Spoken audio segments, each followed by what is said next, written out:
የጠቅላይ ቤተ ክህነት አገልግሎት እንዴት ነበር? እኔ ደግሞ ወጣቱን ከስምንቱ ተወክዬ ለስራ አመራር ውስጥ ነበርኩኝ። ይሄ የቃለ ዓዋዲውን ራሱ ስትራክቸር እናንተ እጃችሁ እንዳለበት ሰምቼ ነበረ። ቃለ ዓዋዲው ላይ ተሳትፋችሁ ነበር እንዴ?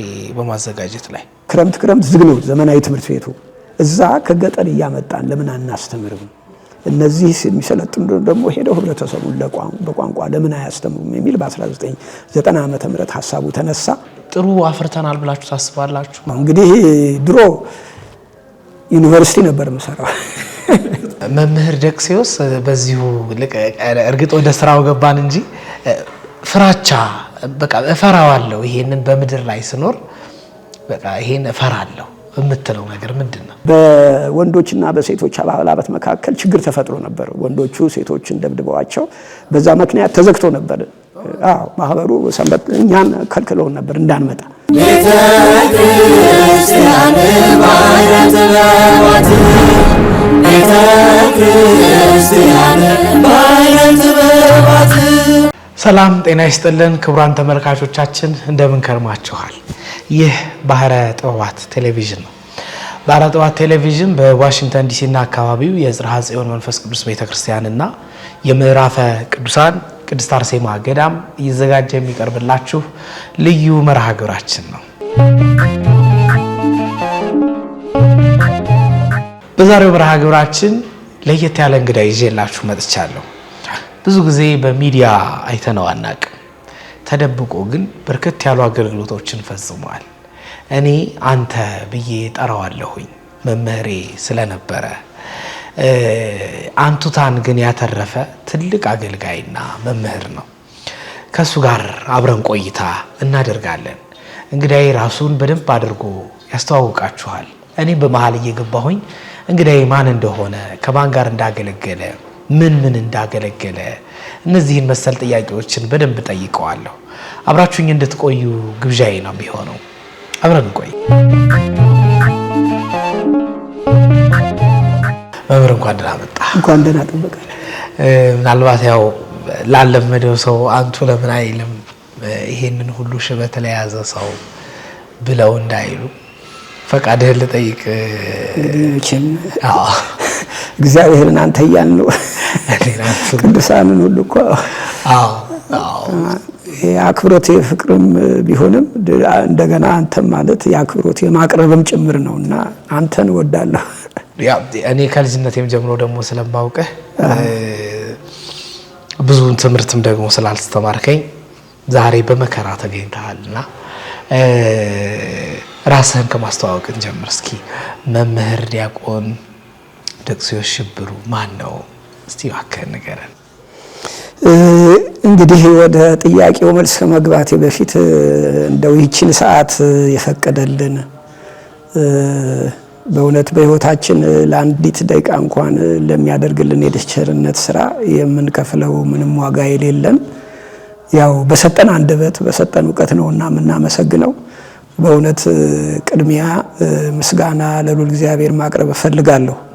የማመሰግንባቸው ደግሞ ብዙ ነገሮች አሉ። የምነሳው ያው እግዚአብሔር 22 ፍጥረታትን ሲፈጥር ከ22ቱ እንግዲህ አክብሮ ለይቶ 21ኛ አድርጎ የፈጠረው የሰው ልጅን ነው።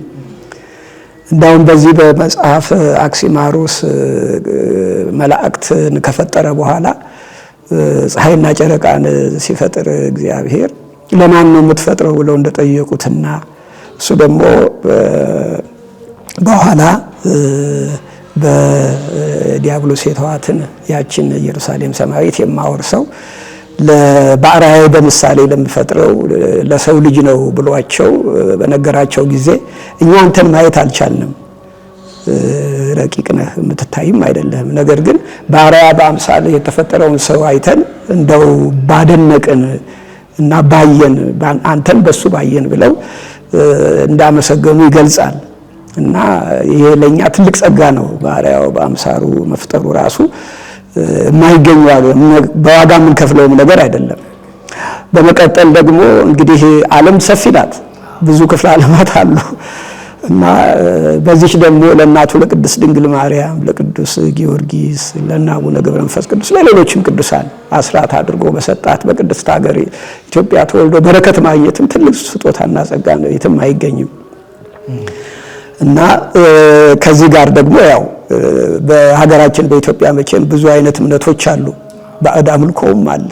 ከዛ አውጥቶ ደግሞ በክርስቶስ ክርስቲያን ከተባሉት በ40 በ80 ከዚያም በኋላ ከተጠመቁት ወገኖች ደግሞ እንድደመር ማድረጉ ለኔም ይሄ ትልቅ ስጦታ ነው። ያለ እግዚአብሔር ፈቃድ የሚሆን ነገር የለምና እንግዲህ እነዚህ እንደ ዋና ዋናዎቹ ናቸው እንጂ ከማህፀን ጀምሮ እስካሁን ድረስ በሱ ቸርነት ስለሆነ ለልዑል እግዚአብሔር የሚከፍለው ነገር ባይኖርም አስጨናፊ እግዚአብሔር ቅዱስ ቅዱስ ቅዱስ ያለህና የነበርክ ወደፊትም ከዘላለም እስከ ዘላለም የምትኖር አንተ ነህ ኃያል አምላክ እያልኩ አመሰግናለሁ።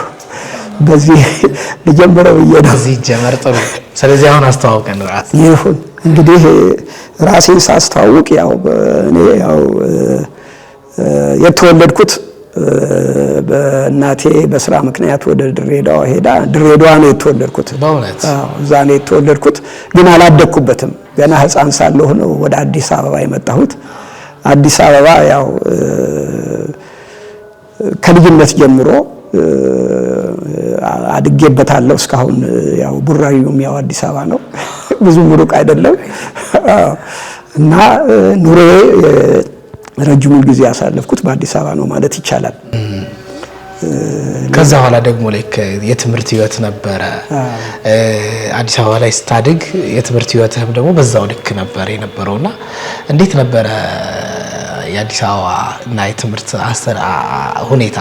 አዎ እንግዲህ እንደ ማንኛውም ልጅ ያው ትምህርት ቤት የግድ መግባት ያስፈልጋል። ባለሁበት በምኖርበት ሀሁ ፊደል በካህናት በመርጌቶች ስንማር ቆይተናል። በዛው በሰፈራችን ልጆች ተሰብስበን ፊደል ቆጥረናል።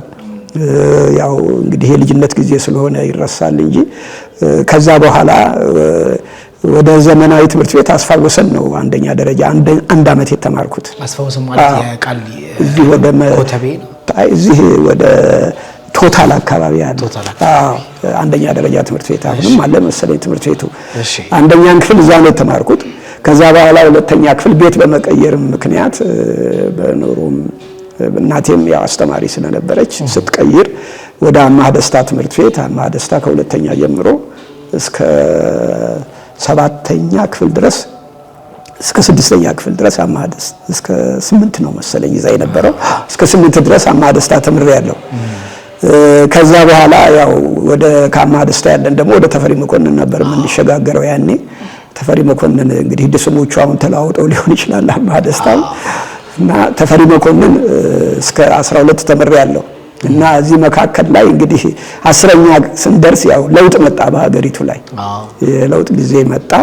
ማርክሲዝም ሌኒኒዝም የታወጀበት በሀገራችን ላይ ሃይማኖት ደግሞ ጎታች ነው፣ ኋላ ቀር ነው፣ ወጣቱ በዚህ መታሰር የለበትም የሚል ፍልስፍና ስለነበር በዛ ያው እድገት በህብረት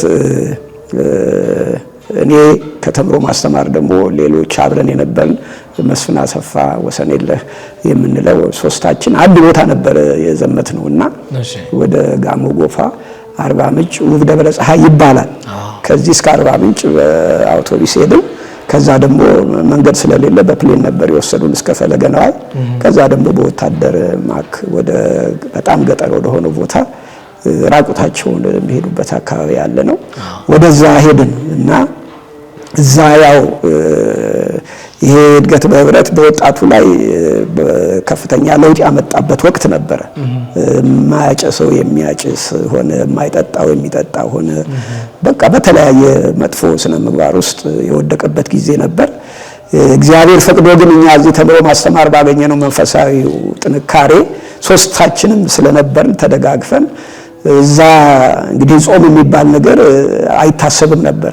እኛ ግን በቃ አንበላም ጾም ይፈቀድልን ብለን ተፈቅዶልን ለኛ ለብቻ ጾም ይሰራልን ነበር። እና እንዳውም አስታውሳለሁ ከዛ ከኛ ወደ ራቅ ወዳለ ቦታ እንዲሁ ከአንድ ሰፈር የዘመትን ልጅ ነበር። እሱም እንዲሁ ቤተክርስቲያን አካባቢ ይመጣ የነበረ ጾም አለው ብሎ ደብድበው በግድ እንዳስበሉት ሁሉ ሰምተናል። ያለውን ተጽዕኖ ማለት ነው። እግዚአብሔር ፈቅዶ እኔ ግን ያው በህመም ምክንያት ሳልጨርስ ተመለስኩ። ያው እድገት በብረትም በአብዛኛው ውጤታማ አልሆነም። ያው የነበረው እንትን ያን ጊዜ እንዳውም በመንግስት ላይ ሌሎች ተቃዋሚ ቡድኖች ሁሉ የተመሰረቱበት እዛ በነበረው ወጣቶች በነበረው አካባቢ ሁኔታ ነበር። እኔ እዚህ አዲስ አበባ መጥቼ ጨርሻለሁ። ከዛም 12ኛ ክፍል በተፈሪ መኮንን ጨርሼ እንግዲህ ዩኒቨርሲቲ ላይ የነበረኝ ምኞት እኔ ቅድስት ሥላሴ ለመግባት ነበር። ነገር ግን ያን ጊዜ ያው ደርግ ዘጋው። ቴዎሎጂ ተዘጋው። ስለዚህ አንደኛው 4 ኪሎ ሳይንስ ጀምሬ ብዙም አልገፋውበትም። ዊዝድሮ አድርጌ አቋርጫለሁና የዘመናዊ ትምህርት እስከዚህ ድረስ ነበር ይመስለኛል። ይሄ ኤሌክትሪካል ሙያ ምናምን ነክ ነገር ላይ በጣም ጎበዝ ነበር ከመሰለኝ። እንዲሁ በተሰጦ ነው። ያው የእንጨት ቅርጻ ቅርጽ መስራት ነገር ምን እዛ ተምሮ ማስተማር እያለን የእጅ ስራ ላይ ብዙ እንሳተፍ ነበርና የዛ እንትኑ ተሰጠው ልምድንም ከዛ ወስጃለሁ። ሰማው ትንሽ ስላየሁኝ ነው። ከዚያ በኋላ የቤተክርስቲያን ልክ 12ኛ እንደጨረስክ ነው ወደ ቤተክርስቲያን ወደ ተምሮ ማስተማር የገባው ወይስ ከዛ በፊት ነበር የተምሮ ማስተማር አገልግሎት ይሄ ነበረው? አንድ ብሎ የጀመረው ያንተ የቤተክርስቲያን አገልግሎት መቼ ነበር? እስኪ እንግዲህ የዘመናዊን እንዳልጠቀልለው እንዳላስገባበት ብዬ ነው እንጂ የመንፈሳዊ ደግሞ ራሱን የቻለ መንገድ አለው።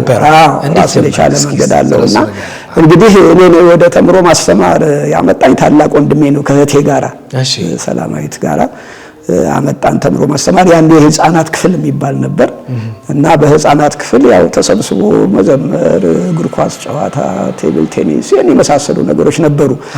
ዳማ ምናምን እንጂ ብዙ መንፈሳዊ ነገር ላይ ጥንካሬ አልነበረውም። ያው ታሪክ ምናምን ያስተምሩናል። ያን ያህል ለመንፈሳዊው እኛም ጉጉት ብዙ የለንም፣ የልጅነትም ጊዜ ስለነበር ማለት ነው። እና በዛ አይነት በህፃንነት ጊዜ በነበረን ጉዞ ያው ሰንበት ትምህርት ቤት ወጣትነት ባህሪ ያደገ እየጎለመሰ ሲሄድ እኛ የምናየው አገልግሎቱን ላይ ነው። ትምህርቱ ላይ ብዙም አይደለም። ገቢ ለማሰባሰብ በየቤቱ ዳቦ ቆሎ እንሰራለን። ትምህርት ቤት ደግሞ ተፈሪ መኮንንም እየወሰድን እንሸጣለን። ለእጅ ስራዎች አሉን። በእነኛ እየሰራን አመታዊ በዓል ሲሆን የእንጨት ስራ፣ የአልባሳት የምን የመሳሰለ ነገር ለወዳጆች በዓል እናቀርባለን እና ያን ነበር እንደ ትልቅ ስራ አድርገን የምንወስደው። እንደውም እዛ ስገባ 4ኛ ክፍል እያለሁ ነበር ተምሮ ማስተማር የገባሁትና በህፃንነት እዛ የክረምት ትምህርት ነበር ያስተምሩን ነበር፣ ዘመናዊ ትምህርት ማለት ነው። ስንት ዓመት ነበር ማለት? ያኔ እንግዲህ በ58 በ59 ሊሆን ይችላል። በ58 በ59 ሊሆን ይችላልና ያኔ እዛ ክረምት ትምህርት ተምረን ስለነበር የዛን ልምድ ወስደን እኛም ደግሞ 7ኛ 8ኛ ክፍል እያለን ታች እስከ 4 እስከ 5 እስከ 6 ክረምት ትምህርት ከፍተን በትንሹ አዳራሽም በትልቁ አዳራሽም ለ4 ከፍለን እናስተምር ነበር 2 ወር ክረምት ትምህርት እና ያገቢ ለማግኘት እያልን ማለት ነው። ኦኬ ያኔ አራተኛ ክፍል ሆነ ገባው። ከገባህ በኋላ አገልግሎቱን ጀመርና ከዛ ትንሽ ከፍ እያላችሁ ደግሞ እናንተ ማስተማር ጀመራችሁ። ማገልገል ጀመርን። ማገልገል ያው መንፈሳዊ እንዳልኩ በኋላ ላይ ነው በደንብ እንትን ያለው። በተለይ ለመንፈሳዊ ህይወት መጠናከር ለህይወታችን መለወጥና መስተካከል ምክንያት የሆነው በወንዶችና በሴቶች አባላት መካከል ችግር ተፈጥሮ ነበር። ወንዶቹ ሴቶችን ደብድበዋቸው በዛ ምክንያት ተዘግቶ ነበር። ማህበሩ እኛን ከልክለውን ነበር እንዳንመጣ። ስንት ዓመተ ምህረት ላይ ማለት እንግዲህ ይሄ ወደ 66 አካባቢ 65 ዓመተ ምህረት እየረሳሁ ነው። ምን በማስመልከት ነበር ጸቡ የተነሳው? እንግዲህ ያው ሐሜት ነው። ከሌትን እንግዲህ ያለ አይደለም ወጣቶች አለ በሐሜት ምክንያት ነበርና ደበደቧቸው አዳራሽ ውስጥ። በዚህ ምክንያት በቃ በጣም አዘነ ላይ ያሉት አመራሮቹ። በቃ ይዘጋሉ። ከዛ በዛ ምክንያት እኛም እንግዲህ በየቀኑ እዛ እግራችን ሳይረግጥ አይውልም። ከትምህርት ቤት መልስ እዛው ነው የተለያዩ ነገሮችን እየሰራን ማለት ነው። እና ምንድነው ችግሩ ተብለን ተሰባስበን እኛ እርስ በርሳችን 60 ስህተቶችን አወጣን። ያንዳንዱን እንዲህ በመፈጸማችን ነው ብለን ያሉትን ጉድለቶች ለዛ ደግሞ ለ60ው መፍትሄ ብለን ደግሞ መፍትሄ ማመጣን እና ዋና የምንላቸው ያው ቤተክርስቲያን አናስቀድስም ዝም ብለን ጾምም አንጾምም፣ ንስሐ አባት የለንም። እነዚህ መንፈሳዊ ሕይወታችንን በተመለከተ ያለን ልክ በስርዓተ ቤተክርስቲያን መሰረት መሆን አለበት። አለባበሳችን፣ የምንውልበት አካባቢ ይሄን የመሳሰለውን ነገር ሁሉ እዛ ላይ ተጠቅሰው መፍትሄ ደግሞ ተሰጥቶ ከዛ በኋላ ራሱ ደግሞ የህፃናት ክፍል ዝም ብሎ መዋቅርም አልነበረውም። ዝም ብለን ድራማ እንሰራለን፣ መዝሙር እንዘምራለን። ይሄን ያህል የተጠናከረ እንትን አልነበረም። በኋላ ግን መዋቅር ሰርተን ከላይ ጀምሮ ልዩ ልዩ ኮሚቴዎችን ያቋቁመን እርስ በርስ ተከፋፍለን የተጠናከረ ስራ ከዛ በኋላ ነው እንግዲህ መጀመር የቀጠል ነው እና ያ ብዙ ለውጥ አምጥቶልናል። ለመንፈሳዊ ህይወታችን ብዙ ለውጥ አምጥቷልና ከዚሁ ጋራ እንግዲህ የዚህ የተምሮ ማስተማር አገልግሎታችን ለቤተክርስቲያናችንም ትልቅ አገልግሎት እንድንሰጥ ድጋፍ ሆኖናል እና በተለይ ከላይ ያሉት አራያ የሚሆኑን አባቶች በደንብ አድርገው ነበር ኮትኩተው እንድናድግ ክትትል የሚያደርጉት። ግን በዘመነ ደርግ የነበረው ለውጥ ምን አምጥቷል? በአባላት መካከል የተወሰኑትን በለውጡ ተለውጠው ሄደዋል፣ ወደ ቀበሌ ገብተዋል። ማርክሲዝም ሌኒዝም ተቀብለው ማለት ነው። እና ቀበሌ እሁድ ምን ጊዜም ስብሰባ ነው። እኛ እሁድ ወደ ምስካየ ኅዙናን ወደ ተምሮ እንመጣለን እና እዛ እንዳንሄድ ሁሉ ማስጠንቀቂያ ይጻፍልን ነበር። እርምጃ ይወሰድባቸዋል እየተባልን እንከለከል ነበር እና ያ የወጣቶች ስብሰባ ይሁዱን የፈለጋችሁትን አድርጉ ብለን እኛ ደግሞ እምቢ ብለን እንቀር ነበር። እዛ የገቡ ልጆች አሁን ምን ችግር ፈጠሩ? እዚህ ተምሮ ላይ የነበሩት ልክ እዛ የሚያደርጉት የነበረው ይሄ ወረቀት የመበተን ተምሮ ውስጥ ምን ማለት ነገር አመጡና ማህበሩን የሚያስጠቃ ነገር ውስጥ ሊከቱ ሆና ያኔ ከላይ ያሉት አባላት ነገሩ ይሄ ለሁላችንም አደጋ የሚያመጣ ስለሆነ እነማን ናቸው ተብሎ ተጠንቶ ወላጆች መጥተው ተመክረው ልጆቹ እንዲመለሱ ተብሎ ሙከራ ተደረገ። አይ እኛ በቃ ወደ ዛኛው ህይወት ተለውጠናል፣ ወደ ማርክሲዝም ሌኒዝም ገብተናል፣ በቃ እምቢ አሉ። ከዛው ተሰኙ። እነኚህ ናቸው እንግዲህ ተጽዕኖ ማድረግ የጀመሩት በእኛ ላይ እና እንዳንሄድ ይከለክሉ ነበር። እንዳውም እኔ ደብዳቤ ሁሉ ጽፌ ነበር፣ ለጻፉልኝ መልስ ሰጥቼ ነበር እና በዛ ምክንያት ወደ 7 ቀን ያህል አስረውኛል ቀበሌ ውስጥ።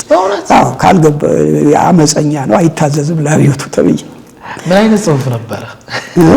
ምን አይነት ጽሁፍ ነበረ? ጽሁፉማ ያው እንግዲህ ከእሑድ እና በዚህ በአይሁማ ውስጥ ተሳትፎ ማታደርጉ ከሆነ እርምጃ እንወስድባችኋለን የሚል ነው የመጣልኝ ጽሁፍ። የፈለጋችሁትን እርምጃ ወሰዱ ነው የኔ መልስ። እና በዚህ ምክንያት 7 ቀን ቀበሌ። እንዴት ነበር የቤተሰብ ሁኔታ ያኔ? ያው እንግዲህ ያውቃሉ ቤተሰብም ምንም ለነገሩ እዛም ውስጥ ደግሞ ስለሚያውቁ የኛንም ህይወት ያን ያህል ብዙ የተጫነ ነገር አለ። ለማስፈራራት ያህል አይነት ነው እንጂ ያው ስነ ምግባሩም በመንፈሳዊ ህይወቱም በምኑም ምን ነቀፍብን ነገር አልነበረንም። ስለዚህ እርምጃ ለመውሰድም ብዙ እንትን አላሉ። የሚያውቁንም ስለሆኑ አንድ አካባቢም አንድ አብረን ያደግን ስለሆነ ማለት ነው። እዛም አመራር ላይ ያሉት ያው ከቤተሰብ ጋር ግንኙነት ያላቸው ናቸው ብዙዎቹ። በዚህ ምክንያት ይሄ ሁሉ ችግር አጋጥሞን ነበርና ያንን እንግዲህ አልፈን ነው አገልግሎታችንን እንግዲህ ለመቀጠል የቻልነው። ተምሮ ማስተማር አገልግሎት ላይ በተለይ ዲያቆን ደቅሲዎስ በጣም ብዙ አሻራዎቹን አሳልፎ ያለፈ ሰው ነው። በእያንዳንዱ ዶክመንት ላይ በእያንዳንዱ የአጀንዳዎች ላይ ጭምር አርትዖት በመስጠት መሰል ነገሮችን በማድረግ እያንዳንዷን መስመር በመከተልና በመቆጣጠር ጭምር ዲያቆን ደቅሲዎስ በተምሮ ማስተማር ላይ በጣም ብዙ ስራዎችን የሰራ ሰው ነበር። እንዴት ነበረ የሱስ አገልግሎት ሁኔታ? እንግዲህ የተምሮ ማስተማር አገልግሎት እንደው እኔ ላይ አንዳንድ ነገሮች ጎላ ብለው ይታያሉ እንጂ የጋራ ስራ ነው። ምንድነው የምናደርገው? እዛ ቢያንስ 4-5 ቡድን እንመሰርታለን። የቅዱስ ማቴዎስ፣ ማርቆስ፣ ሉቃስ እያልን እና የቅዳሜን ፕሮግራም 4ቱ ቡድን በየተራ የሚያቀርቡ እነሱ ናቸው። እዛ ድራማው አለ፣ ስነ ጽሁፍ አለ፣ ጋዜጣ አለ፣ መዝሙር አለ፣ ሌሎች ግጥሞች ምኖች አሉና አንዱ ካንዱ ልምድ ይቀስማል፣ አንዱ ካንዱ የበለጠ እውቀት ያገኛል እና ከዛ የዳበረ ነው እንግዲህ እርስ በርስ ከምናደርገው ተሳትፎ የመጣ ልምድ ነው። በዛ ላይ ደግሞ በስነ ስርዓቱ መንፈሳዊው ነገር ከዛ ካልኩ ከ60 ስህተት በኋላ በጣም ጠንካሮች ሆነናል። ሴቶች ሱሪ መልበስ አይችሉም።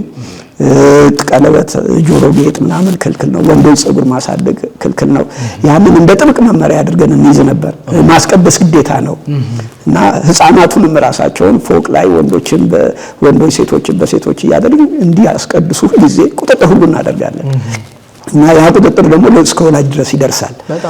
ሽልማትም ውድድርም ነበረው። በዛ ለመንፈሳዊ ነገር በደንብ ጠንክረን እንድንሰራ ድጋፍ አድርጎናል የተምሮ ማስተማር ህብረቱ።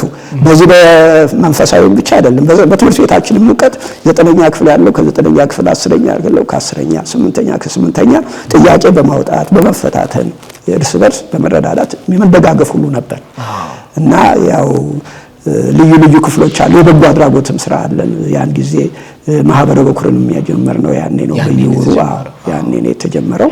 መራዊ ጸሎትም ያኔ ነው። ሳምንታዊ ጸሎትም በዚህ በፈተናው ምክንያት የመጡ ለውጦች ናቸው እነዚህ እና ያ የበለጠ ህይወታችንን እያጠናከረ ይሄዳል። በተለይ ደግሞ መምህሮቻችን አባ መዓዛ፣ ብፁዕ አቡነ ናትናኤል አይለዩም። እሑድ እኛን በደንብ አድርገው በስነ ምግባር መርጌታም በየነ የሚባሉ ነበሩ። ጋሽ ላቀው ራሱ በጣም በህይወታችን ትልቅ ለውጥ አምጥቷል እሱ።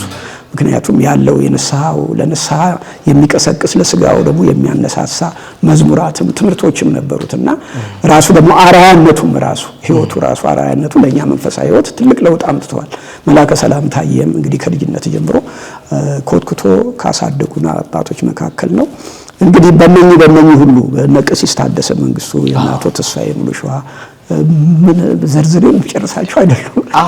አሁን ብዙዎቹ ናቸው በጣም በህይወታቸው ያስተማሩ። በጣም አሁን ድረስ ደግሞ ያሉት ጋሽ ተስፋዬን፣ መላከ ሰላም ጋሽ ታዬን ብዙዎቹ የሚጠቀሙባቸው ሰዎች ናቸውና የነሱ ህይወት ራሱ አንድ መስመር የያዘ ነው ብዬ አስባለሁኝ። እርግጥ አነሳብሃለሁ መሀል ላይ ስለነሱም እንደው ጥቂት ትለኛለህ በእውነቱ ለመናገር ግን ከዛ በፊት ወደዛኛው ነጥረን ከመሄዳችን በፊት በተለይ ተጽዕኖ ፈጣሪ ከነበሩት ከነዚህ ከትልልቆቹ አበይት መምህራን በታች መምህር ደቅሲዮስ አስተዳደራዊ ጉዳዮች ላይ ደግሞ በጣም ጠንካራ ሆኖ እነዚህ አስተዳደራዊ ክህሎቶችን በደንብ ያደርግ ነበረ፣ ይሰራም እንደነበረ አስታውሳለሁ፣ ሲነገር ሰማለሁና እንዴት ነበር አስተዳደራዊ ጉዳዮችን የምታይበት መነጽር በምን መልክ ነበረ? ይሄንን ጥበብ ከየት አመጣኸው? እስቲ እባክህ ስለሱ ንገረኝ።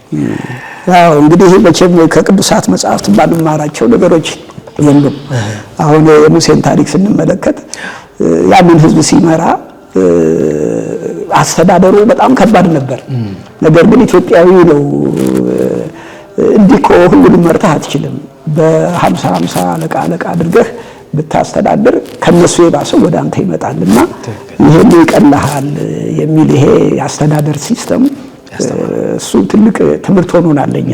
ተምሮ ማስተማርም እንደዛው ነው። ከላይ ስራ አስኪያጅ ኮሚቴ ብለን አዋቅረን ስራ አመራር ኮሚቴ፣ ከዛ በኋላ ደግሞ የመዝሙር፣ የስነ ጽሁፍ፣ የበጎ አድራጎት፣ የልማት እያለን የተለያዩ የስራ ዘርፎችን እንደየስጦታችን እየገባን የመስራቱን ልምድ እንግዲህ ከዛው ከተምሮ ማስተማር ከነበሩት ከነባር አባላትም ጭምር ያሰራራቸውን ስልት እየወሰድን ከሌሎችም አጋር ትምህርት ቤቶች ደግሞ ያለውን አካሄዳቸውን እያየን በዛ ማዳበር ችለናል። ዕውቀታችንንም ማስፋት ችለናል። ቃለ ጉባኤ መስራት፣ ማዘጋጀት፣ እንደገና ደግሞ ዘገባ ማቅረብ፣ ሪፖርት ማቅረብ፣ እቅድ ማውጣት እነኚህ ሁሉ ከተምሮ ማስተማር ያገኘናቸው ነው። ከዚህ ባገኘናቸው እውቀት ገዳም ባሉትም ሁሉ ብዙ አስተዋጽኦ እናደርግ ነበር በሰበካ ጉባኤም በምንምና ያ እንግዲህ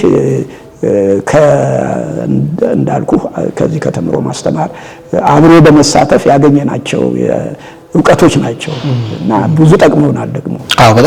በጣም እርግጥ ለኛም የተላለፈ ነገር ነው ብዬ አስባለሁ። እንደው መምህር በጣም በዚሁ ላይ ትኩረት ሰጥቼ ማለት ነው የተምሮ ማስተማር የሰንበት ትምህርት ቤቱ ጸሎት መጽሐፍ እጅጉን በሌሎች ሰንበት ትምህርት ቤቶች የማይገኝ ብዙዎች እስከ አውሮፓ ድረስ የሚጠቀሙበት የጸሎት መጽሐፍ አለ። ራሱን ችሎ ሰንበት ትምህርት ቤቱ ስለ ሀገር፣ ስለ ዓለም፣ ስለ ሰላም፣ ስለ ወላጆች፣ ስለ ተማሪዎች በቃ ስለ እያንዳንዱ ስለማይጸልየው የማይነካካው የለም። ይሄ እርግጥ ከቅዳሴ መጻሕፍትና ከሌሎቹ የተወረሰ ነው። በዚህ ላይ ደግሞ አንተ እጅህ ነበረበት ይመስለኛል። ብዙ ነገሮች ድርሰቶች ያሳረፍከው አንተ ነበርክ። ስለሱ እስቲ ያጫውተኝ። እንዴት ነበር እሱ ነገር? እሱ ነገር ቅድም እንዳነሳሁት ማህበሩ የፈተና ወቅቱ በመጣ ጊዜ የጸሎት ወሳኝ ነው የሚለው ለማህበሩ አንዱ ውሳኔ ነበር። ስለዚህ ጸሎት ምን እናድርግ፣ በየወሩ እናድርግ፣ በሳምንት ሰኞ፣ ሮብ፣ ዓርብ ይደረግ የሚለው ውሳኔ ያኔ ነው የተፈጠረውና ጸሎቱስ ምን ይሁን የሚለውን ደግሞ በተለይ ታደሰ አባተም አለ እኔም አለሁ ሌሎችም ይኖራሉ ይመስለኛል። እስቲ ካሉት ከቅዱሳት መጻሕፍት ከቅዳሴውም ከምኑ እናውጣጣ በሚል ከፋፍለን ለሶስት ወገን የተከፈለ ነው። በመጀመሪያ የሀገርን፣ የመንግስትን፣ የዓለማዊውን የተመለከተ ከዛ የቤተክርስቲያንን የተመለከተ ማህበራትን የተመለከተ በረድፍ ለማድረግ ተሞክሯል። ይሄንንም ደግሞ አብሮ የሚደግፉ ከመዝሙረ ዳዊትም እንዲመረጡ ከዛ በመካከል ደግሞ ስግደትም እንዲኖርበት የሚለውን በቃ ቅርጽ ለመስጠት ያን ጊዜ አብረን ስንሰራ ነበርና ተሳትፎ ነበረኝ እዛ ውስጥ ማለት እችላለሁ። እና አባይ ተባረክ እየመጡ ጸሎት ያደርጉ ነበር። መሐረና አቡን ይመሩ ነበር። የዚህ እግዚኦታውን እንትን ይሉ ነበር። የጋሽ ላቀውም ነበር በዛ በወራዊ ጸሎቱ ላይ እና እነኚህ ነገሮች እንግዲህ በመጀመሪያም ለውጥ እንድንፈጥር ያደረጉን የጀመርነው የጸሎት አገልግሎት ነውና ይሄ በእውነት እንዳልከው የማይዳስሰው ነገር የለም። በዚህ ደግሞ ያልተጠቀመ የለም።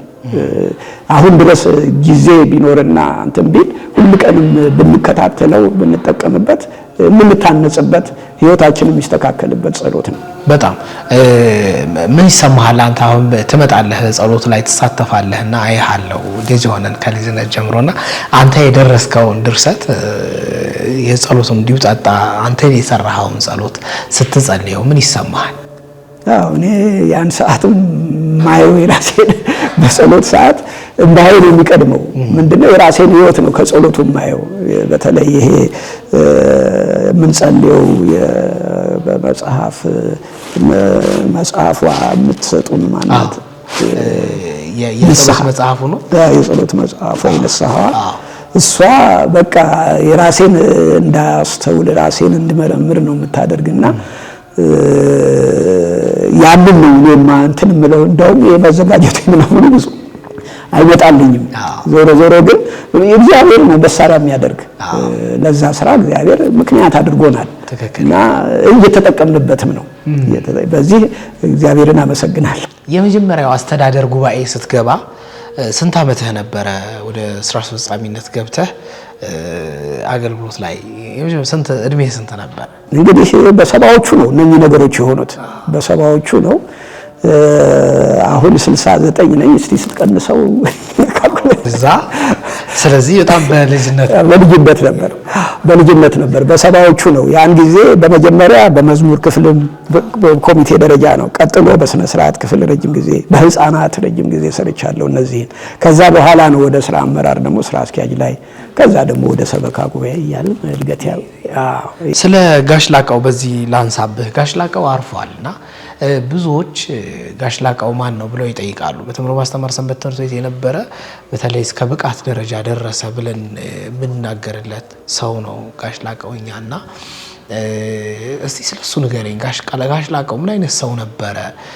እድገቱ፣ ትውልዱ፣ ህይወቱ ምን ይመስል ነበረ? አገልግሎቱስ እንዴት አይነት ነበረ? እንደው ካንተ አንደበት ልስማው አብረህ ስላገለገልከው። አዎ ጋሽ ላቀው በእውነት ልዩ መምህራችን ነው። ፈተናን እንዴት ማለፍ እንዳለብን ሁሉ በህይወታችን የሚገጥመን ፈተና ሁሉ ለማለፍ የምንችልበት ጸጋ የተሰጠው መምህር ነበር እሱና አስተዳደጉ እሱም እንዳጫወተን የባለቃልቻ ልጅ ነው። የባለቃልቻ ልጅ ነው እና እዛ በልጅነቱ እያለ በዛስ ወደዚህ ወደ ምዕራብ ሸዋ አካባቢ ነው እንትኑ ትውልዱ የነበረው። ራስ መንገሻ ነበሩ የዛ አካባቢ ገዢና እዛ ለማስተዳደር ወደዛ ሲዟዟሩ ይህ ቃልቻው ቤት ሄደው በነበረ ጊዜ ይህ ቃልቻው እባክህ ልጄን ውሰድና አስተምርልኝ ብለው ይሰጡታል ጋሽ ላቀው። እሱም ፈቃደኛ ነው ወይ ሲባል አዎ ፈቃደኛ ነኝ ብሎ እንደመጣ በዛ የቤተክርስቲያንን ትምህርት መማር በቤተክርስቲያንን ማደግ መኮትኮትን እንደለመደ ዘመናዊ ትምህርትም ተምሮ ከዛ በኋላ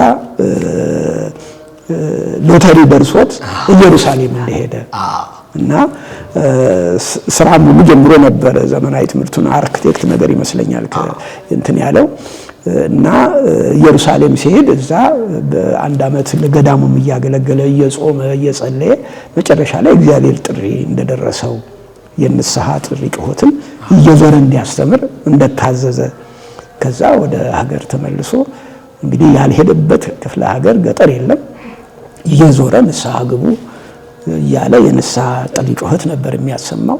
መዝሙሩም ስግደቱም ያው ለነፍሳችን እንድረስላት መከራ፣ ችግር፣ ፈተና በህይወታችን ውስጥ የሚያጋጥመን ባለመጾማችን፣ ባለመጸለያችን፣ ወደ እግዚአብሔር ባለመቅረባችን ነው በማለት እየዞረ በየቤቱ ጭምር የሚያስተምር ትልቅ መምህራችን ነበርና እኔ ራሴ ለገጠመኝ ፈተና መጨረሻ ላይ በሱ ነው እንደው አማክሬው ከዛ ፈተና ነፃ ልወጣ። ለብዙዎቻችን ትልቅ መምህር ነበር። መጨረሻ ላይ ያው ረጅም ጊዜ ሱባኤ ይዘጋል። ተምሮ ማስተማርም ቤት ተሰጥቶት አንዳንድ ጊዜም አንዳንድ ምዕመናንም ቤት እየሄደ እንትን ይላል። ግን ጽርሐ ጽዮን መጥቶ በቃ እዛ ማረፊያ ስጡኝ ብሎ አንድ ዓመት ያህል ዘግቶ በዛው ነው እንግዲህ ያረፈው። ስርዓተ አስከሬኑም እዛው ተፈቅዶ በሱባኤ በያዘበት እዛው ነው የሚገኘውና ልዩ አርያና ምሳሌያችን ለሕይወታችን መታነጽ ለሕይወታችን ከፈተና መጠበቅ ትልቅ አባታችን ነበር ማለት ይቻላል። በጣም በተለይ ስሰማ እኔም ሳድግ ጋሽ ላቀው ብዙ ቅዱስ አቡነ ጳውሎስ ጋር በተደጋጋሚ የገባ መልእክት ያደርስ እንደነበረ እሰማለሁኝ እና እንደው ብቃት ደረጃ ላይ ደርሷል ነበረ እንደዛ ሲወራም እሰማለሁና የሱ ነገርስ እንዴት ነው? እውነት ነው ወይስ? አይ እግዚአብሔር የሚያሳየው ነገር አለ። በመሰረቱ ከዛም በፊት ለራሱ ለቀዳማዊ ኃይለ ሥላሴ ከቤተ መንግስት ያው ራስ መንገሻ ቤተ መንግስት ሰው ስለሆኑ ለነሱ ምን ይነግራቸው ነበር ለውጥ እንደሚመጣ ይሄ ቤተ መንግስቱ ችግር እንደሚገጥመው ንስሐ እንዲገቡ በሚገባ እስከ ቀዳማዊ ኃይለ ሥላሴ ድረስ ሄዶ ተናግሮም እንደነበር እንሰማለን እና ብዙ ጊዜ እግዚአብሔር መልእክት እንዲያስተላልፍ ይጠቀምበት ነበር። ከሚጠቀምበት ሰዎች አንዱ ነበር ማለት ይቻላል። ሌላው የመላከ ሰላም ጋሽ ታዬንም ላንሳብህ ሳትመሰክር እንዳታልፍ ብዬ አስቤ ነው ዛሬ ከተገናኘን አይቀር። መላከ ሰላም ጋሽ ታዬን እንዴት ታየዋለህ? እስቲ አንተ በአንተ አንደበት ስለሱ ጥቂት ንገረን እስኪ። እንግዲህ መላከ ሰላም ታዬን እንግዲህ ቀስ ቀስ እያልን ያወቅ ነው። እሺ ያው ኃይለኛ ነው፣ ይቆጣል። በተረፈ ግን መንፈሳዊ ሕይወቱ ትዕግስቱ፣ አርአያነቱ ለሁላችንም በጣም መሪ ሆኖ የነበረ ነው። እኔ በተለይ ከሱ ጋራ ያው አብሮስ በአንድ ክፍል ውስጥ እናድር ነበር እና የሱ ጸጋ ያው የተሰጠው መምከር ማስተማር ነው። ጸጋው ይመክራል። ደግሞ እግዚአብሔር ቃል ምንም እንደ ሌሎቹ መጽሐፍት ቤት ሄዶ ትርጓሜ አንድምታ ሳይማር ይገልጽለታል፣ እውቀቱን ይሰጠዋል። እና በምንድነው ይሄ ተረዳሁት? እኔ በመለከት መጽሔት ላይ መኃልየንን አብረን ነበር የምንሰራ። እሱ ያጽፈኛል፣ ይናገራል፣ እኔ ጽፋለሁ። ከዛ በኋላ ነው ወደ ህትመት የሚሄደው።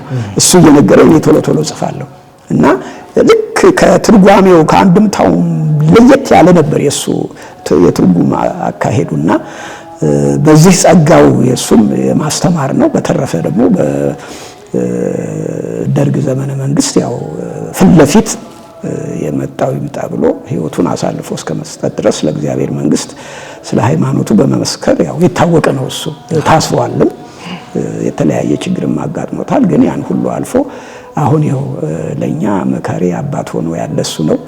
በተለይ ለኔ እስከ ጋብቻ ድረስ ከሱ አልተለየሁም ነበር። ብዙ አመት አብራችሁ ስለቆያችሁ ያቺን ትዝታ አንስቼ ነው። ምናልባት ወደፊት ስለሱ ስናወራ ያቺን ትዝታ ትነግረኛለህ ብዬ አስባለሁኝ። ወደ ሌሎች ጥያቄዎቼ ልመለስና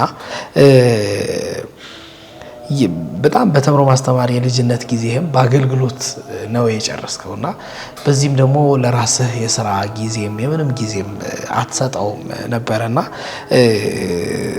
በዚያ ሰዓት በጣም እጅግ የምትወዳቸው የምታከብራቸው በጣም ለኔ አርአያዎቼ ናቸው የምትላቸው ሰዎች ነበሩ? ምናልባት አሁን ከጠራናቸው ሰው ውጪ በጣም በቃ የምትለው ሰው? ያው እንግዲህ ከልጅነታችን ጀምሮ በእውነት እናቱ አበበ ከበደን ከአእምሮ አይጠፉም። እዛ ከህፃናቱ ጋር ቤተክርስቲያን በህማማቱ ጊዜ መሬት ምንጣፍ ላይ ቁጭ ብለው እንግዲህ በሚኒስቴር ደረጃ ያሉ ናቸው እና ትህትናቸው ነቀሲስ መንግስት ታደሰ መንግስቱ የእሳቸው ደግሞ ህይወት ለየት ያለ ነው። እስከ መጨረሻው ከተምሮ ማስተማር አልተለዩም፣ በህይወት እስኪለዩን ድረስ ማለት ነው፣ በሞት እስኪለዩን ድረስ እና እሳቸው በኋላ ነው ቅስናቸውም የተገለጸው እና ምክንያቱም ሲገለጽ በጣም አስተማሪና ልብ የሚነካ መሆኑን ሁሉ ለመረዳት ችያለሁ። ለምንድን ነው ተደብቀው የተቀበሉት የሚል ሀሳብ ተጠይቀው የተናገሩት መልስ ምንድን ነው? እዛ ቅድስት ሥላሴ አካባቢ እንጦጦ ሥላሴ ነው ቤታቸው። የኔቢጤዎች አሉና እነዛ የኔቢጤዎች ሁልጊዜ እዛ ደጅ ወድቀው ሳንቲም መለመን ነው። በተረፈ መንፈሳዊ ህይወታቸውን ተምረው ለስጋው ደግሞ የሚያበቃቸው ቀርቦ የሚያነጋግራቸው እሳቸውን የሚቀበል ካህን ማንም የለም። ካህን ምን ጊዜም ካለው ጋራ ነው። ይሄንን ተረድተው ችግሩ ገብቷቸው ለነሱ ብቻ ብለው ነው ከአቡነ ናትናኤል ጋር ንስሐ ክህነቱን የተቀበልኩት ብለዋል። ቅስናውን የተቀበሉት እና በዛም ያገለግሉበት ነበር። እንደውም የበጎ አድራጎትም ድሆች እዛው አካባቢ ላይ አቋቁመው ድሆች እንዲረዱ እያደረጉ ነበርና ይሄ ራሱ የተረሱትን የተናቁትን የሚያቸው ያጡትን አስቦ እነሱን ለስጋው ደግሞ ማብቃት ትልቅ ጸጋ ነው፣ ትልቅ ሀብት ነውና ከነኚህ ብዙ ትምህርት ወስጃለሁ። ከእናቶ እሸቱ ትጋታቸው፣ ከእናቶ ግርማቸው እና ከሌሎችም እናቶችም አሉ እነ ወይዘሮ መንበረ እነ ወይዘሮ ሌሎችም ስማቸው አሁን እየጠፋኝ እየተቸገርኩ ነው። ብዙዎቹ ለኛም አርአያና ምሳሌ ነበሩ። ተምሮ ማስተማር ለመንፈሳዊ ህይወታችን ጥንካሬ፣ ለትጋታችን፣ ለስራው ተፍ እንድንል ያበረታቱን ነበር። በጣም ድንቅ ነው። ከዛ በኋላ ወደ ገዳም ደግሞ አስተዳደር ውስጥ ገባ። እንዴት ነበረ ገዳማችን?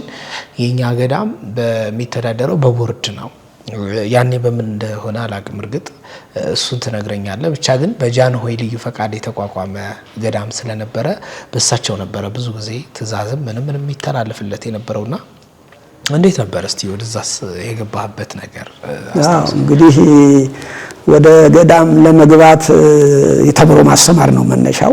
ያው የምስካየ ኅዙናን መድኃኔዓለም አስተዳደር አንድ ጊዜ በገዳም በቦርድ አንድ ጊዜ በሰበካ ጉባኤ እያለ እየተለዋወጠ ነበር ለረጅም ጊዜ።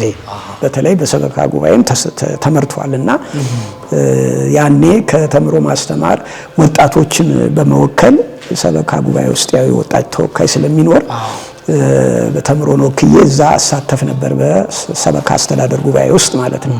ያኔ እናቶ ተስፋዬም ነበሩ እና ከዛ ነው እንግዲህ ሰበካ ጉባኤ በመግባት አገልግሎት መስጠት የጀመርነውና እዛም በነበርንበት ጊዜ ተምሮ ማስተማርን ጉዳይ ወደ ሰበካ ጉባኤ በማቅረብ ከሰበካ ጉባኤ ደግሞ ወደ ተምሮ ማስተማር የሚመጣውን ነገር ግንኙነት ድልድይ በመሆን እናገለግል ነበር። እናቶ ተስፋዬም ስላሉ ማለት ነው እና ጥሩ ግንኙነት ነበረን ከገዳሙ ጋር ማለት ይቻላል። በጣም ጥሩ ግንኙነት ነበረን። ዲያቆናቱ ወደኛ ይመጣሉ፣ ተምሮ ማስተማር ውስጥ በተለያየ ሙያቸው ይሳተፋሉ። ካህናቱንም እንጋብዛለን፣ በጸሎት ቅዳሴ ያስተምሩናል። እንዲህ የመሳሰሉ ነገሮች እና አባ ማሞ በተለይ በልጅነት ሲያስተምሩን የነበሩ ቅዳሴ ተሰጠውን እነሱ ነበሩና በዚህ መቀራረባችን ለተምሮ በጣም ጥሩ አስተዋጽኦ አድርጓል። ያው አልፎ አንዳንድ ፈተናም ቢኖር እኛ ከተምሮ የምናገኘውን ልምድ ደግሞ ቅድም እንዳልኩ በቃለ ጉባኤ መያዝ፣ ደብዳቤ በመጻፍ በማርቀቅ እቅድ በማውጣት እቅዱን ደግሞ ዘገባ ያመት ሲቀርብ የሂሳቡን የምኑን በመስራት እንደግፋቸው ነበር። እዛ ሰበካ ጉባኤ ዲያቆናቱን ምኑን ብዙ ትምህርት የተገኘው እንደውም በእናንተ ነው ተብሎ ሲነገር ሰማሁ። በጣም ብዙ ልምድ ይመሰክራሉ ራሳቸው ዲያቆናቱ። በተለይ መምህር ደቅሲዮስና ጋሽ ተስፋዬ ሙሉ ለሙሉ ብዙ አመት በአስተዳደር ጉዳይ ላይ እዛ በጣም ሰርተዋል ተብሎ ይነገራልና ይህንንም ሲመሰክሩ ሰምቻለሁኝ። በዚህ ውስጥ መምህር ህይወትህ ፍላጎትህ የነበረው ወደ ምንኩስና መሄድ እንደነበረ ሰምቻለሁ። ይህንንም በጽርሐ ጽዮን አንድ ጉባኤ ላይ ተሞክሮ ስትሰጥ የሆነች ጨረፍታ ሰምቼ ነበረ። እርግጥ ያኔ ረጅሙን ውይይት አልሰማሁኝም፣ ለመስማት አልታደልኩም። እስኪ ስለሱ ነገር ንገረኝ። እንዴት ነበረ? በጣም ፍላጎትህ ቁጥብ ነበርክ? ከሰው ብዙ እንትን አትልም ነበር ከአገልግሎት ውጪ? እንዴት ነበረ? እስኪ ስለሱ ነገር አጫውተኝ። አዎ እንግዲህ በልጅነት ጊዜ መቼም ልጆች ወይ ዶክተር እንሆናለን ወይ እንዲህ እንሆናለን ብለው ለዓለማዊውም ለመንፈሳዊውም ነገር እንደሚመኙ እንደሚናፍቁ እኔም የአባቶችን የምንኩስና ህይወት ሳይ እንደነሱ የመኖር ፍላጎት ነበረኝ ልጅነቴ ላይና በኋላ ግን ሳየው የራሴን ህይወት ያጠናሁት ሲሄድ እድገቱ እየመጣ ሲሄድ ያንን ፈተናውን እንደማልቋቋም ወደ መረዳቱ መጥቻለሁና ከኔ በፊት ያገቡት እነ ብሩክ ናቸው ተምሮ ማስተማር እና ረታ እዛ ላይ ሙዚየም ሆነ የጋብቻ ወደ ትዳር የመሸጋገርን ነገር ሁሉ ማየት ጀምሬያለሁ። ከዛ በኋላ እንግዲህ አይ እኔም የነሱን ፈለግ መከተል ይኖርብኛል ብዬ ወሰንኩ። ከወሰንኩ በኋላ ቀጥታ ኮሚቴ ነው እንዲቋቋም ያደረኩ እና እኔ በቃ ማግባት እፈልጋለሁ ግን የምመርጠውም ከኔ የምለው የለም በጸሎት ልዱኝ እና ምክክር ይደረግ እንዴት ማድረግ እንዳለብኝ ነጋሽ ታየም እነ ብሩክም ያው ቀድሞ ያገቡት ነበሩበትና ከዛ በኋላ ያው በኮሚቴ የተደረገ ጋብቻ ነው። እዚህ በኮሚቴ ተጸለየ። ከዛ በኋላ ክብርት ባለቤትህ መጣች። አሁን 4 ልጆች አፍርተሃል። አንዷ የኔ ጓደኛ ዶክተር ናት። አንዱ ወንድማችን ዮሴፍ በውጭ አሜሪካ ነው ያለው። አንደኛውም ደግሞ አርክቴክት ነው። አንዷም ደግሞ አሜሪካ ኤምባሲ እንደምትሰራ አውቃለሁኝና ጥሩ ደረጃ እንደደረሱ አውቃለሁ። እርግጥ በዚህ ላይ ደግሞ ስለ የልጆች አስተዳደግ ዘይቤ ራሱ በጣም ለየት ያለ ነበር ይመስለኛል። ከዛ በኋላ ነው ቀጥታ ወደ ጽርሐ ጽዮን ምስረታ ተደርጎ ወደዛኛው ወደ ጽርሐ ጽዮን የገባችሁት ይመስለኛልና እንዴት ነበረ? ከጋብቻ በኋላ ቀጥታ ወደ ቡራዩ ነው የተሄደው። የአንድነት ማህበሩ የጽርሐ ጽዮን የአንድነት ማህበር ምስረታ ነው የመጣው። እስቲ ስለሱ ታሪክ አስታውሰኝ። አዎ እንግዲህ የጽርሐ ጽዮን የተወለደው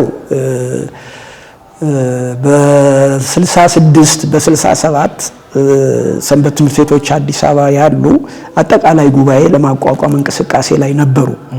ያን ጊዜ ደግሞ አዲስ አበባ ያሉ በአብዛኛው ሰንበት ትምህርት ቤቶች መናፍቃን ሰርገው ተበክለው ነበር እና አንዱ ትልቁ የአጠቃላይ ጉባኤ ስራው እነኛን ማጽዳት ነበር። በዚህ ላይ እነ መጋቢ አላፍ ተሰማ አየለ ከፍተኛ ሚና ሲጫወቱ ነበር። ነጋሽ ታየም ነበሩበት በዛ በአጠቃላይ ጉባኤው እና ለቀቱ ኃይለ ጊዮርጊስ ዳኜ የመሳሰሉት እነሱ ሁሉ ነበሩበት። እኛ ከስር ሆነን እዛ አጠቃላይ ጉባኤው ላይ እንሳተፍ ነበር እና ያ አጠቃላይ ጉባኤ ልክ 70 እና 71 ዓመተ ምህረት ላይ በሀገር አቀፍ ደረጃ የአዲስ አበባን ጨርሶ በሲኖዶስ ሕጉን አጽድቆ በሀገር አቀፍ ደረጃ ለማቋቋም እንቅስቃሴ ላይ ያለ የትንሣኤ ድራማ ሁሉ ሰርቶ እዛ ምስካየ ማነው ምኒልክ ትምህርት ቤት ለማሳየት ጨርሶ ካበቃ በኋላ ተከለከለ እና አጠቃላይ ጉባኤው እንዲዘጋ ተደረገ። ምን ነበረ ምክንያቱ? ያው የደርግ መንግስት ስለሆነ ያለው አይሆማ አይሰማ እንጂ ሌላ ማህበር የሚባል ነገር መኖር የለበትም። እነኚህ ማህበር የሚባሉ በሙሉ ሰንበት ትምህርት ቤቶች እንዲባሉ በተረፈ እዛው ባጥቢያቸው እንጂ ማንም ከማንም ጋር እንዳይገናኝ የሚል ውሳኔ በጠቅላይ ቤተ ክህነት በኩል ተላለፈ። እሺ ሰምሮ ማስተማር ራሱ ክረምት ከየሰንበት ትምህርት ቤቱ ያመጣን የክረምት ትምህርት እንሰጥ ነበር። እሱ ሁሉ ከለከሉ። ራሳችሁ እዛው ተማሩ እንጂ ከሌላ መጥቶ መማር አይቻልም ተባለ። ኦኬ ያ ነገር እንግዲህ ከመሆኑ በፊት ይሄንን እነ መላከ ሰላም ታየ እነ መጋቢ አላፍ ተሰማ ችግሩ እንደሚመጣ አውቀው በየቤታቸው ማህበረ ደብረ ዘይት በሚል ይሰባሰቡ ነበር እና ያ ማህበረ ደብረ ዘይት ግን በየቤቱ ቀጥሎ ሰንበት ትምህርት ቤቶች ያላቸውን በጋራ የሚያከብሩትን የመስቀል በዓል፣ የጥምቀት በዓል በተጠናከረ ሁኔታ እንዲያገለግሉ ድጋፍ ይሰጡ ነበር። በዛ በማህበረ ደብረ ዘይት አማካኝነት እንደውም አሰረ ሐዋርያት በሚል በአታም ከየሰንበት ትምህርት ቤቱ ተውጣተን እንሰበሰብ ነበር። ሰንበት ትምህርት ቤቶች በጋራ የጥንካሬያቸውን አጠናክረው እንዲቀጥሉ ማለት ነው። እንግዲህ ያ ማህበረ ደብረ ዘይት ነው። ለምንድን ነው በአንድነት የማንኖረው? በአንድነት ኑሮ ብንኖር እኮ ለቤተ ክርስቲያን ከፍተኛ አገልግሎት መስጠት እንችላለን። ይሄ ድንገት የዚህ የክህደቱ አገዛዝ የሚቀጥል ከሆነ ልጆቻችንንም ሁሉ እንጠብቃለን፣ ከክህደቱ ከኑፋቄው እንጠብቃለን፣ ቢያንስ ራሳችንን እናድናለን በሚል ሲወያዩበት ሲመክሩበት ቆይተው በመጨረሻ ላይ እንግዲህ በ1980ዎቹ ነው ውሳኔ ላይ የደረሰው። በቃ ይህ አጠቃላይ ጉባኤ ከማህበረ ደብረ ዘይትን የሚፈልግ ከአሰረ ሐዋርያትም ሌሎችም ፈቃደኞች ሆኑ በአንድነት ሆነው ከ1980 ጀምሮ አንድነት ኑሮ የጽርሐ ጽዮን በሚል ተመሰረተ። ያን ጊዜ ከከተማ ልማት ቤትና ሚኒስቴር ነበር በህብረት ቦታ አንድ ላይ ለመኖር የተጠየቀው እና ኑሯችን በአንድነት ነው፣ ሀብታችንን ንብረታችንን አዋህደን ነው የሚለውን ነገር ሲያዩ ለጊዜው መንግስትም ያኔ ደርግ ነበርና ምንድናቸው የሚል ጥያቄ ተፈጥሮ 6 ወር ያህል ተጠንተናል። ያው መንፈሳዊ ዓላማ ነው ያለን። እንግዳው እነሱ በአንድነት የሚኖሩማ ከሆነ እኛ ሶሻሊዝም የምንለው ኮሚኒዝም የምንለው ይሄ አይደለም ወይ እና ይቀጥል በሚል ተፈቀደ። ተፈቀደ፣ ቦታም ተሰጠን። እንግዲህ ቡራዩ ላይ ያው የቤት ስራ መስራቱ ተጀምሮ በ1984 አንድነት ኑሮውን ጀምረናል እና ያኔ ነው እንግዲህ በጽርሐ ጽዮን ከኛም እነ ብሩክ፣ እኔ፣ ረታ አሰፋ የምንለው ወንድማችን ሰለሞን ኃይለ ገብርኤል በላም ስንገባ እንደውም እኔና ሰለሞን ከአንድ ላይ ነበር ዕቃችንን ይዘን የገባ ነው እና ያኔ የአንድነት ኑሮ ዓላማ ያለውን መስጠት ስለሆነ ቤት ያላቸው ቤታቸውን ይሸጡ፣ ቤት የሌላቸው ያላቸውን ዕቃ እያዋሃዱ ነበር የተጀመረው። እግዚአብሔር ይመስገን እንግዲህ ኑሮ ፈተና እንኳን ቢኖርበትም ያው መቼም ዛሬ እንኳን ባልና ሚስት እንዲህ በቤት ያለ ልጆች ወላጆች ፈተና በበዛበት ዘመን ቀርቶ እግር ለእግር እንኳን ይጋጫል እና ፈተና የለም ማለት አይደለም። ነገር ግን ያንን ፈተና ከራስ ከፈቃዳችን ጀምሮ በቤተሰብ ያለው በማህበር ያለውን ፈተና አስችሎ እግዚአብሔር ይመስገን እንግዲህ የውጭውንም ፈተና አስታግሶ ስራ እየሰራን ነው። አዎ ያ ልክ በ84 አንድ ተብሎ ሲጀመር የአባወራዎች ደሞዝ በሙሉ ለማህበሩ ገቢ ይደረጋል። ከዛ በኋላ የሚስቶች ገቢ ካለ ደግሞ ለቤት ውስጥ አንዳንድ ነገሮች ይውላል። ከዚያ በዘለለ ምግባችሁ አንድ ነበረ፣ መጠጣችሁ አንድ ነበረ፣ ልጆቻችሁን የምታስተምሩት በአንድ ትምህርት ቤት ነበር፣ የምታለብሷቸው አንድ አይነት ልብሶች ነበሩ። ይሄ ሀሳብ እንዴት ሊመጣ ቻለ? ማለት አንድ ላይ መኖርን ልትፈቅዱ ትችላላችሁ፣ አገልግሎታችሁን እንዲያስኬዳችሁ ልትፈቅዱ ትችላላችሁ። ግን የሐዋርያትን ፈለግ ለመከተል እንዴት አሰባችሁ? አሁንም ድረስ አንድ ስለሆነ ማዕዱ ማለት ነው። አዎ እንግዲህ ቅድም እንዳልኩ መላከ ማን ነው ጋሽ ተሰማ መጋቢ አላፍ ተሰማ አየለ እሱ ነው የዚህ ሐሳብ አመንጪውም። ከዛ በኋላ ለማህበረ ደብረ ዘይት አቅርቦ እንዲታመንበት አድርጎ ያመኑት ወደዛ እንዲገቡ መነሳስ ያደርገው ይሄ የግብረ ሐዋርያትን መሰረት አድርጎ ነው። ግብረ ሐዋርያት ላይ ያው በምዕራፍ 4-5 ላይ ሐዋርያት ሀብታቸውን ንብረታቸውን አዋህደው በአንድነት መኖር እንደጀመሩ በሐዋርያት ትምህርት ወደ ክርስትና የመጡት ይገልጻል። እና እኛም እኮ እንደሱ ማድረግ ብንችል ይጠቅመናል እንጂ አንጎዳም። የዚህ ዓለም ኑሮ ውድድር ነው። መኪና የሌለው መኪና ለመግዛት፣ ትንሽ ቤት ያለው ትልቅ ቤት ለማድረግ ይሄን ኃላፊውን ቀሪውን እንጂ የመንፈሳዊ ነገር የሚያሳስብ አይደለም። ለዚህ አንዱ ካንዱ ጋር የውድድር ዓለም ነው። ይሄን ከምናደርግ እኮ በጋራ ብንኖር ኑሮአችንም ይቀላል። አሁን አንተ ሌላው በየቤቱ ገበያ ሄዶ ይገዛል። በማህበር ግን ሲገዛ አንደኛ በብዛት ይገዛል፣ ሁለተኛ ሁሉም ሰው አይደክምም። ያ የተመደበው ለዛ የተመደበው ነው ሄዶ ገዝቶ የሚያመጣው። ልጆችን ቢሆን ለማሳደግ በተለይ ለልጆች ትልቅ አስተዋጽኦ ያደረገው ያ ማህበር ነው ማለት እንችላለን። ምክንያቱም ውጪ ያለው ማህበረሰብ ልጆቹን የሚያሳድግበት በመንፈሳዊ ነገር የሚያንጽበት ቦታ እየተቸገረ ነው። ወደ ዓለም ወደ ትምህርት ቤት ሲገቡ የተለያየ ነገር ነው የሚያጠምዳቸው።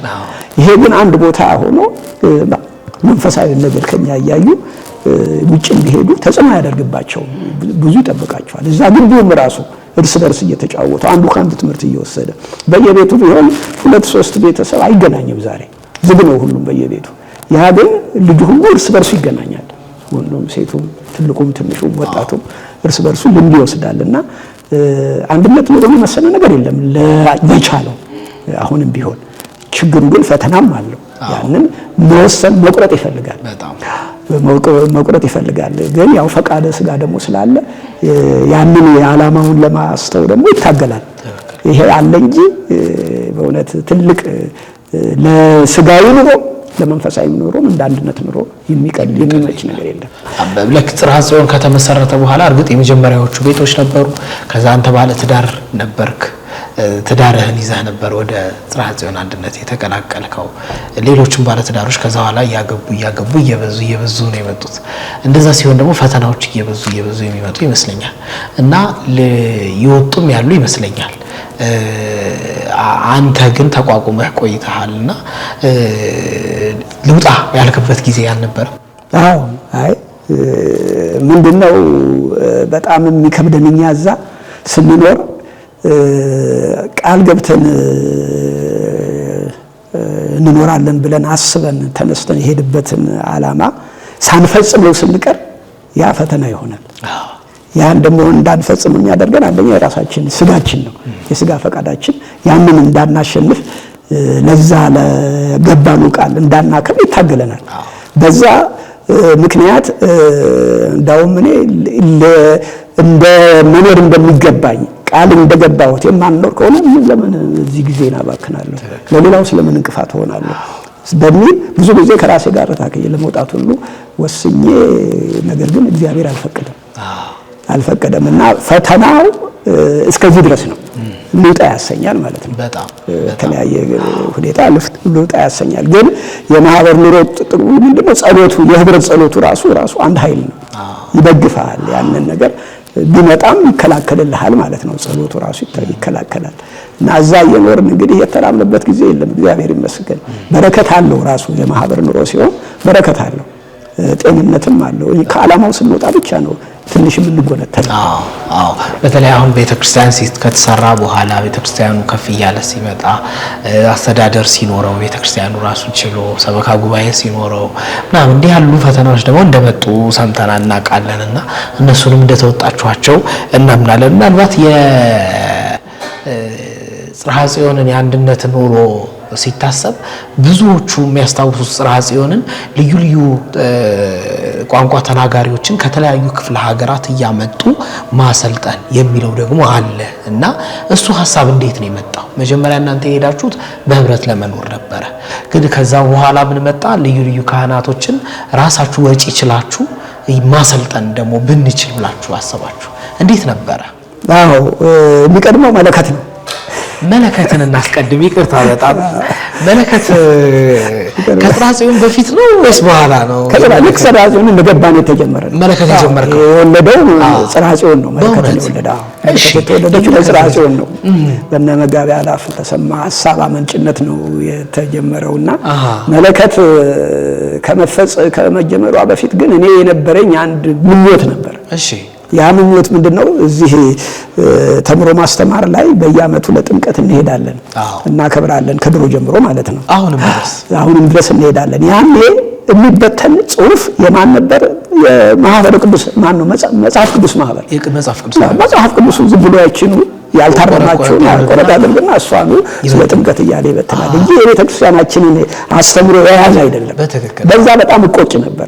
በትንሣኤም በጥምቀትም በልደትም የሚበተኑ ነገሮች እነሱ በጣም ያስቆጩኝ ነበርና አንድ ዓመት እንደምን ብለን በትምህርት ክፍል በስራ አመራርም በነበርኩ ጊዜ አጭር ፓምፍሌት ከኤፎር ግማሿን ማለት ነው እሷ ላይ ከለር በሆነች ወረቀት አድርገን ስለ ጥምቀት በስርዓተ ቤተክርስቲያን መሰረት አርቅቀን አዘጋጅተን እስከ ሊቃውንት ጉባኤ ድረስ ቤተ ክህነት ወስደን አስፈቅደን ያችን አሳትመን ስናሰራጭ ነፍሴ የረካችው መቼም ልዩ ነበር ማለት ነው።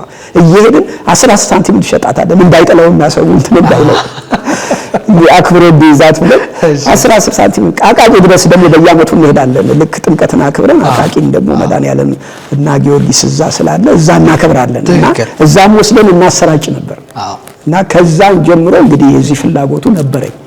እግዚአብሔር ፈቃዱ ሆነና ደግሞ ወደ መለከት ጽናጽል ሲጀምር ማን ይሁን ሲባል እንግዲህ ልምዱን ምንም ተምሮ ማስተማር አለ አንተውን ተባልኩ።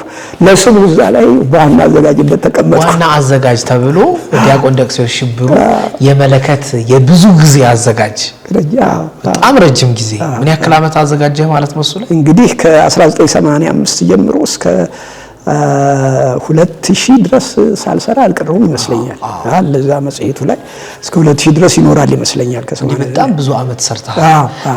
እርግጥ ከዛ በፊት ግን የማስታውሰህ ነገር የጃንሆይ ሜዳ የጥምቀት በዓል አከባበር ሲጀመር ሰንበት ትምህርት ቤቶቹን መርቶ የገባው የነበረው የመጀመሪያው ብቸኛው የነበረው ተምሮ ማስተማር ነበር።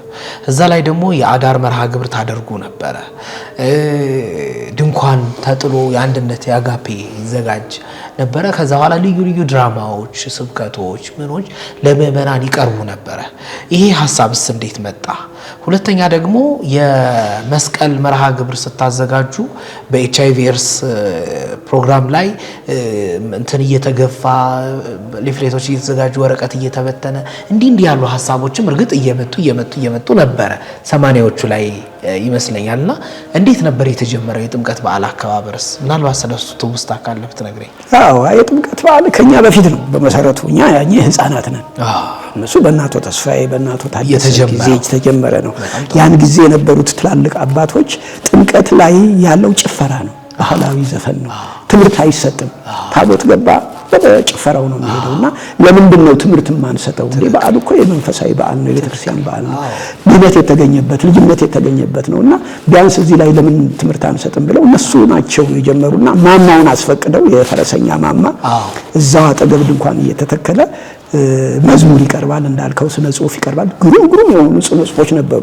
ለመላከ ሰላም ታየም የሚያዘጋጃቸው ግጥሞች ሁሉ አሉ እስካሁን ድረስ። አቤት ይላል ውሃ ማይረሳ ግጥም ነው። አሁን እንግዲህ ድንገት ተምሮ ሊኖር ይችላል እና እነዚህም የሚመሳሰሉ በቃል ሁሉ የሚይዛቸው ነበር ድሮ ግጥሞቹን። ብዙ ግጥሞች ይሰራጫሉ፣ ይሸጣሉ። እንደተባለው ድንኳን ውስጥ በጋራ ምግብ ይዘጋጃል፣ ሽያጭም ይሞከር ነበር። እንዲህ ይሰራ ነበርና ጀማሪዎቹ የጥንት አባቶቻችን ናቸው እና አባ ማዛ እና አቡነ ናትናኤል ናቸው። ይሄንን አመጭተው እና እኛ ቀጠልንበት። በኋላ ግን ለውጥ ሲመጣ ደግሞ የአንድ ማህበር ሰንበት ትምህርት ቤት ለብቻ መሆን አይችልም ተብሎ ተከለከለ። ለጋራ ተባለ። አንዴ ይሆናል አንዴ አይሆንም። ብዙ ክርክር ነበር። ብዙም በደንብ አልተሰራበትም በጋራው ላይ ያኔ የነበረው ላይ ማለት ነው። አሁን ግን ይሻላል ይመስላል። አሁን ደህና ነው። ምናልባት ተመልካቾቻችን በጣም ትኩረት እንዲሰጡት የምፈልገው የመጀመሪያው አንጋፋው ሰንበት ትምህርት ቤት ተምሮ ማስተማር ሰንበት ትምህርት ቤት ነበረ በኢትዮጵያ የተመሰረተው። ልዩ ልዩ ነገሮችን የሚያደርገው ተምሮ ማስተማር ነበረ። በጃንሆይ ሜዳ ደግሞ የመጀመሪያውን ድንኳን ተክሎ ማስተማር የጀመረው ተምሮ ማስተማር መሆኑን እንድትረዱልኝ ይፈልጋለሁ። ወደ መለከት ልጨምርልህ። የዚህ ጥምቀት ብቻ ሳይሆን ሰርክ ጉባኤ ሰርክ ጉባኤ አሁን በማይደገናወንበት ደብር የለም ማለት ይቻላል። የኢትዮጵያ ቤተክርስቲያን እንደ ዋና ስራ አድርጋ ይዘዋለች እና ይሄንንም ቅዳሜና እሁድ በምስካየ ኅዙናን ሰርክ ጉባኤ እየተጀመረ በተምሮ ማስተማር ነው እና እዛ ጉባኤ ላይ መዝሙር ሰንበት ትምህርት ቤቱ ያቀር ህማማትንም የተጀመረ በተምሮ ማስተማር ነው። 5ቷንም 7ቷንም ቀን ጉባኤ ማድረግ ፕሮግራም የተጀመረና ለነዚህ ሁሉ መንገድ ከፋች ነው። እንደ ቸርነት አሁን ለምሳሌ በጣም ሁሉም ቦታ የሚዘመር መዝሙር ሆኗል። ሲጀመር ግን ተምሮ ማስተማር በጉባኤው ላይ ምን ጊዜም የሚዘመር መዝሙር ነበር ጥንት ጀምሮ ማለት ነው። እሱና ይሄ ስብሰባችንን ባርክልን የሚለው መዝሙር ቋሚ መዝሙሮች ናቸው። ኪነ ጥበብ ከማውጣቱ በፊት ተምሮ ማስተማር ተዘምረው ነበር። ይዘመር ነበር፣ ያኔ ይዘመር ነበርና ቋሚ መዝሙር ከሆነ አንዱ እሱ ነበር። በጸሎትም ሰዓት፣ በትምህርትም ሰዓት፣ በህማማቱም ከሚዘመሩ መዝሙሮች አንደኛው እሱ ነበርና በእነዚህ ላይ ፈርቀዳጅ ነው ማለት ይቻላል። ተምሮ ማስተማር የጥምቀት ብቻ አይደለም። ለየት የሚለው የመስቀል በዓል ነው። የመስቀል በዓል የሁሉም ሰንበት ትምህርት ቤቶች ህብረት ነው። የአጠቃላይ ጉባኤ ውጤት ነው እሱ። አጠቃላይ ጉባኤ በአራቱም ዞን ሰንበት ትምህርት ቤቶች ተሰባስበው መዝሙር እንዲያጠኑ የሚያቀርቡት ትርኢት እንዲኖር የሚበተን ጽሁፍ እንዲኖር ያን ጊዜ እንደውም በደርግ ጊዜ ያው አልተከለከለም ነበር። መስቀል አደባባይ ማን ይፈራል ሞት እየተባለ እየተዘመረ ነበር የሚካሄደው እና ወጣቱ ለሃይማኖቱ ቀናይ ነበር። እዛ ጊዜ ምናልባት እንደው ወደ ኋላም እንዳልመልስህ ነው እንጂ ተምሮ ማስተማር ከነ አቡነ ተክለ ሃይማኖት ብፁዕ ቅዱስ አቡነ ተክለ ሃይማኖት ጋር አብሮ በመስራት በጣም ትታወቅ ነበረ። እሱንም እመጣብሃለሁ ወደ ቤተ ክህነት የገባበትን ዘርፍ እመጣብሃለሁ እና መለከት ላይ ግን ስንመጣ መለከት ለየት ብላ እንድትወጣ ያደረጋት ነገር በጣም ብዙ ነገር አለ። ብዙ ሰው ያነበው ነበር መለከትንና አጀማመሩ ለገቢ ማመንጫነት ቢሆንም የብዙ ሰውን ልብ የብዙ ሰውን ጓዳ አንኳኩቶ ትምህርትና ስብከትን የሰጠ መጽሔት ነበረ መለከት መጽሔትና ምን አግኝተህበታል? ከመለከት ልዩ ነገር ያገኘህበት፣ በእምነታቸው የተቀየሩ ያየህበት፣ ተምረናል ያሉ ያገኘህበት፣ ምናልባት ደብዳቤ ገብታለህም ከሆነ እስቲ ስለሱ ንገረኝ። እንዴት ነበረ?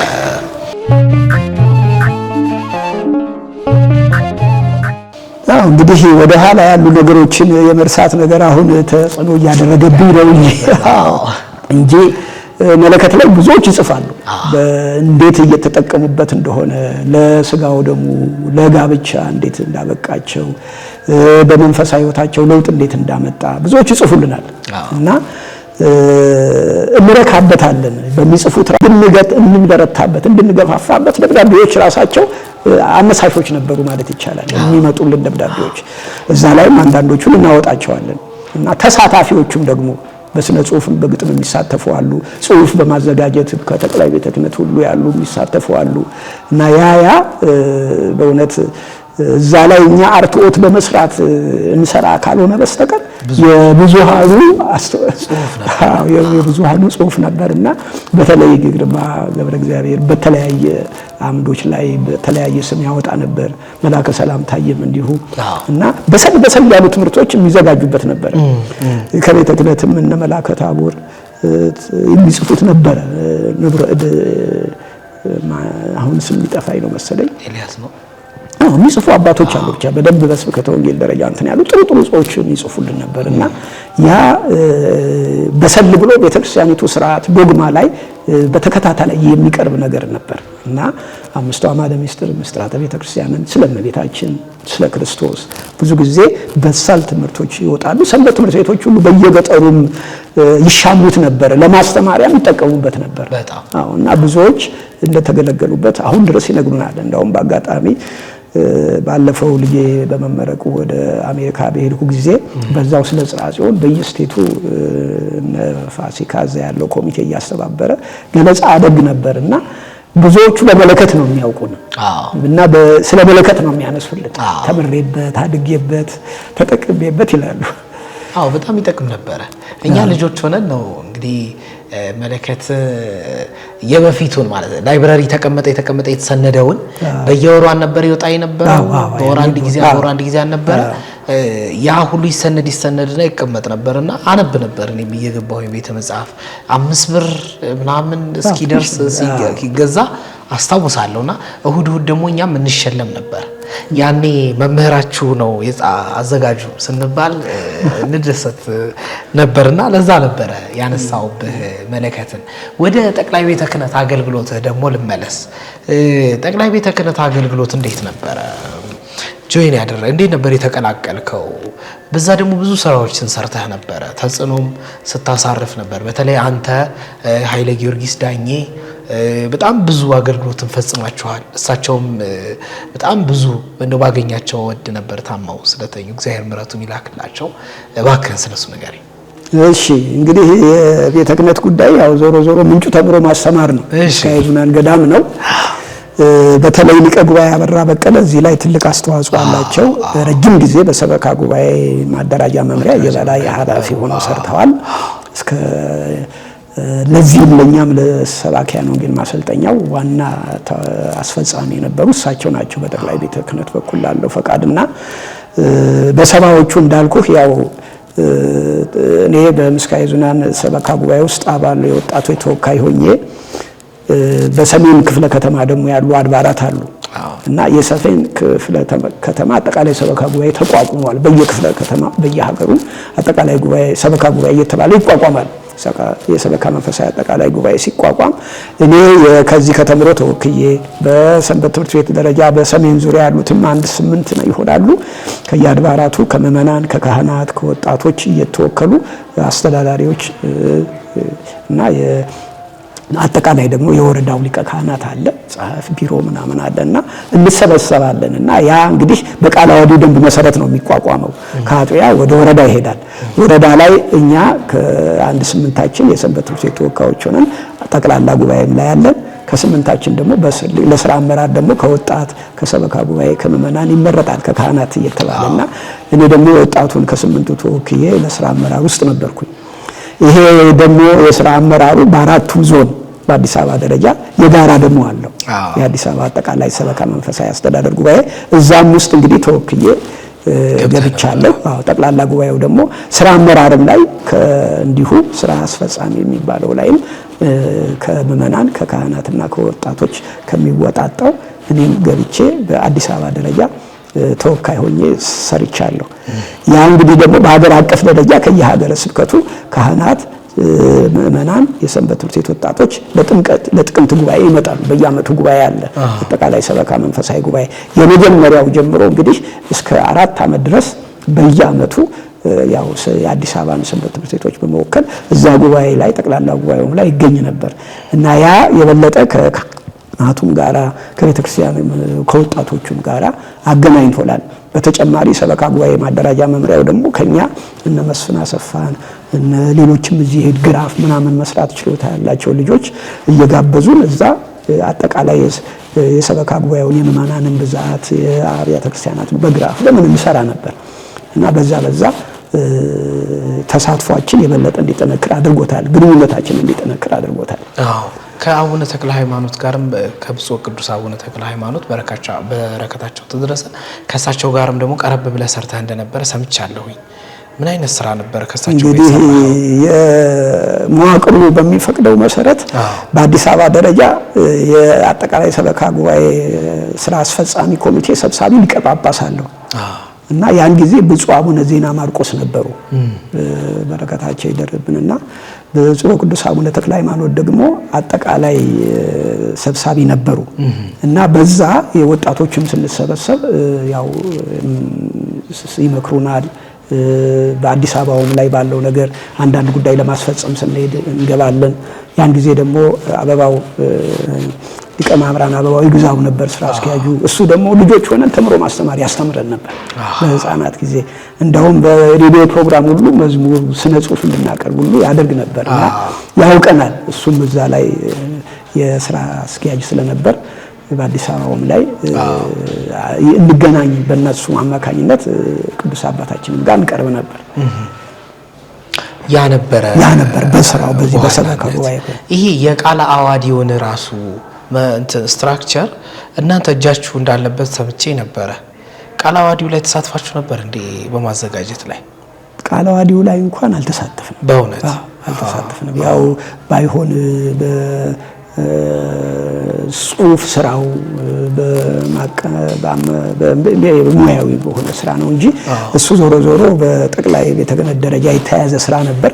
በተለይ ሊቀ ጉባኤ አበራ በቀለ ቀደም ብሎ በብፁዕ አቡነ ባስልዮስ ቴዎፍሎስ ጊዜ ከነበረው ጋራ በማያያዝ የበለጠ ወደ ስራ እንዲገባ ያደረጉት እሳቸው ነው። እሱኛው ምናልባት ከሆነ ብዬ አስቤ ነበረ። ስለዚህ የጽርሐ ጽዮን ጋር ደግሞ ልምጣ። እቺ መለከትን ጨረሰ መሰለኝ። ጽርሐ ጽዮን ጋር ስንመጣ የጽርሐ ጽዮን ደግሞ በዋናነት ከነበረው የአብሮ የመኖር እንትን ከፍ ብሎ ደግሞ መምህራንን ማሰልጠን ውስጥ ገባና ያንን ደግሞ ታስተባብር ተመራም የነበርከው በዋናነት አንተም ነበርክ፣ ሌሎችም ወንድሞቻችን ነበሩና እንዴት ነበር እሱ ሐሳብ የመጣላችሁ? እንግዲህ የዚህ ሰባኪያን ወንጌል የማሰልጠኑ ሐሳብ የመጣው ያው መለከትን ስንጀምር ያው እንደ ስነ ጽሁፍ ነው። አማርኛ ማንበብ የሚችሉ ናቸው። ተገዝቶ ነው የሚዳረሰው። ነገር ግን በ1990 አካባቢ ከኛ ወደ ምዕራብ ሸዋ ወደ ሌላም አካባቢ ለስብከተ ወንጌል የሚሰማሩ አባቶች በተለይ ቀሲስ አንዱ ዓለም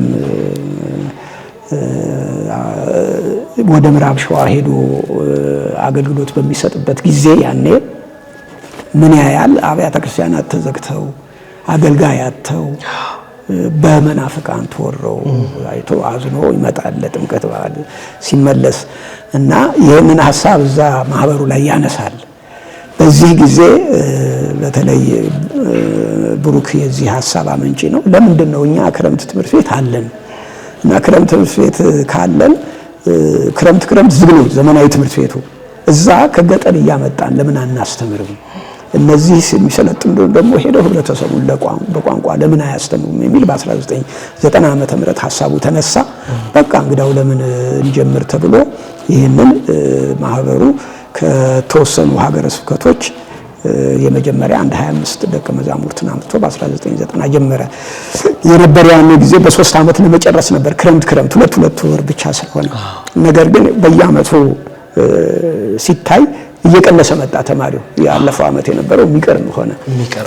ስለዚህ በአንድ እንትን መጨረስ ይቻላል እንጂ 3 ጊዜ ማድረጉ ጥሩ አይደለም በሚል እንግዲህ ስንጀምረው የጀመርነው ከጼዴንያ ሰበካ ጉባኤ ጋር በመነጋገር ነበር እና ትምህርቱን እዛ ይማራሉ፣ እዚህኛ ጋር ያድራሉ፣ ይመገባሉ።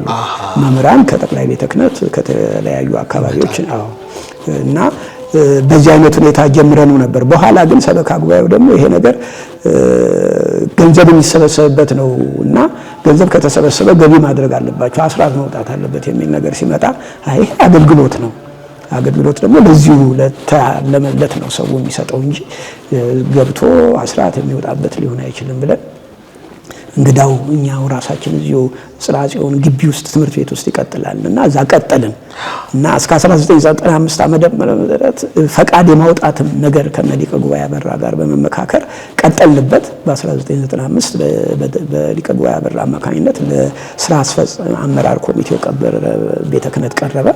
እዛ ላይ ተነጋገሩበት። መለከትንም እንደምናወጣ ያውቃሉ። ይሄንንም ደግሞ ስራ እንጀምር ስንል እነሱ ገንዘብ ካልጠየቁን አስተባብረው የሚቀጥሉ ከሆነ ይፈቀድላቸው ተብሎ ፈቃድ ተሰጠን። በዛ ፈቃድ መሰረት እንግዲህ ስልጠናው የ2 ወሩ ወደ 3 ወር እንዲያድግ እዛ ትምህርት ቤት መሆኑ ቀርቶ ደግሞ በእግር ጉዞ የተወሰነ ካለን ቦታ ቆርሰን ህንፃ እንዲገነባ ማሰልጠኛ ተቋም እንዲሆን ባለ 2 ፎቅ እንዲገነባ በእግር ጉዞ ገንዘብ እንዲሰባሰብ ተደርጎ እንግዲህ ከ88 89 ጀምሮ ይመስለኛል እስከ 2001 2 ድረስ ህንፃው ቀጠለ። ከዛ ልክ ሲጠናቀቅ እዛ ከትምህርት ቤት ክረምት ብቻ መሆኑ ቀርቶ በጋም 2ቴም 3ቴም ስልጠናው ቀጠለና የምናደርገው ምንድነው ቀጥታኛ አቅሙ ሲኖረን ይሄንን ዓላማ ከሀገር ውስጥና ከውጪ የሚደግፉትን እያስተባበርን ሰልጣኞች ከሀገረ ስብከት መልምለው እንዲልኩ እናደርጋለን። በሀገረ ስብከት ሸኝ ደብዳቤ አሁን በማህበረ ቅዱሳንም ተመልምለው እንዲመጡልን እናደርጋለን። ምልመላ ላይ አልፎ ችግር ይኖራልና እነዚያ የሚመጡት ከተለያየ ቋንቋ የሚያውቁ ናቸው። በአሁኑ ጊዜ እስከ 79 ቋንቋ የሚያውቁ ሰልጥነው ሄደዋል።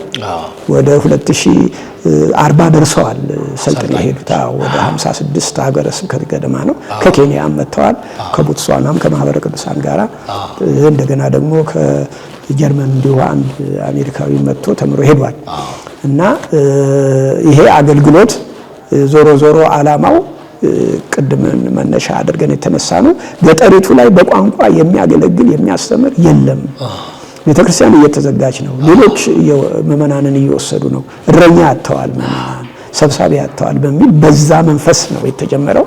እግዚአብሔር ይመስገን በእውነት ከውጭም ዓላማውን የተረዱ እየሰጡ በሚልኩት ገንዘብ እየተከናወነ ነው ያለው። ጥሩ አፍርተናል ብላችሁ ታስባላችሁ? ምን ያክል ለውጥ አይታችሁበታል በዚህ ይሄንን ስራ ከጀመራችሁ በኋላ? እንግዲህ በእውነት አንዳንድ ጊዜ ራሳቸው በተለያየ ምክንያት ሲመጡ ይነግሩናል። ሀገረ ስብከቶች ራሳቸው ማህበረ ቅዱሳን ራሱ ከዚህ ሰልጥነው የሄዱትን እየተጠቀመባቸው ብዙ ስራ እየሰራ መሆኑን በተለያዩ አይነት መረጃዎችን እናገኛለን እና ብዙዎች ከባዕድ አምልኮ ይመለሱ አሉ፣ በሃይማኖት ያጸኑ አሉ እና ድሮ መናፍቃን ልክ ቤተክርስቲያን አታስተምርም ሰው የላትም የሚሉት በቋንቋ ሲያስተምሩ ሲያዩ እየተደነቁ ወደ ቤተክርስቲያን የተመለሱ ሁሉ አሉ።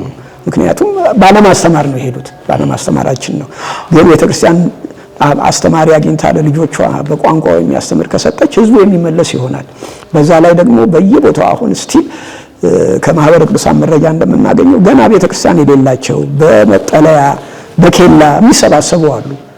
በባዕድ አምልኮ ያሉ ወደ አምልኮተ እግዚአብሔር ብዙዎች ናቸው። ገና አልተዳረሰም፣ በቋንቋው ተዳርሷል ማለትና ሰፊ ስራ ነው። ይሄን ብንሰራበት በእውነት ብራብ አብልታችሁኛል፣ ብጠማ አጠጥታችሁኛል፣ ብታረዝ ብታሰር ብሎ የሚጠይቀን አምላካችን እንግዲህ የስጋዊ ረሃብ ብቻ አይደለም፣ የስጋዊ ጥማት ብቻ አይደለም። እነኚህ በነፍስ የተራቡ ናቸው፣ በነፍስ የታሰሩ ናቸው። እነዚህን መግቦ ለቅዱስ ስጋው ለክቡር ደግሞ ማብቃትን የመሰለ ስራ የለም። እግዚአብሔር በአንድ ነፍስ መደሰት ምንኛ እንደሚደሰት መላእክት እንደሚደሰቱ ያው በመጽሐፋችን ያለ ነውና ብዙ ነፍሳት እየዳኑልን ነው። በጣም እንግዲህ እሱን እያየነው ስለሆነ እና በጣም እርግጠኛ ሆነህ እንድትነግረኝ ስለምፈልግ ነው። በህይወትህ መምህር ደቅስዮስ የአገልግሎት የህይወቱ ፍልስፍና በህይወት ሲኖር ህይወቴ አገልግሎቴ ብሎ የሚያምን ሰው ነው። የምትፈራው ነገር ምንድን ነው በህይወትህ?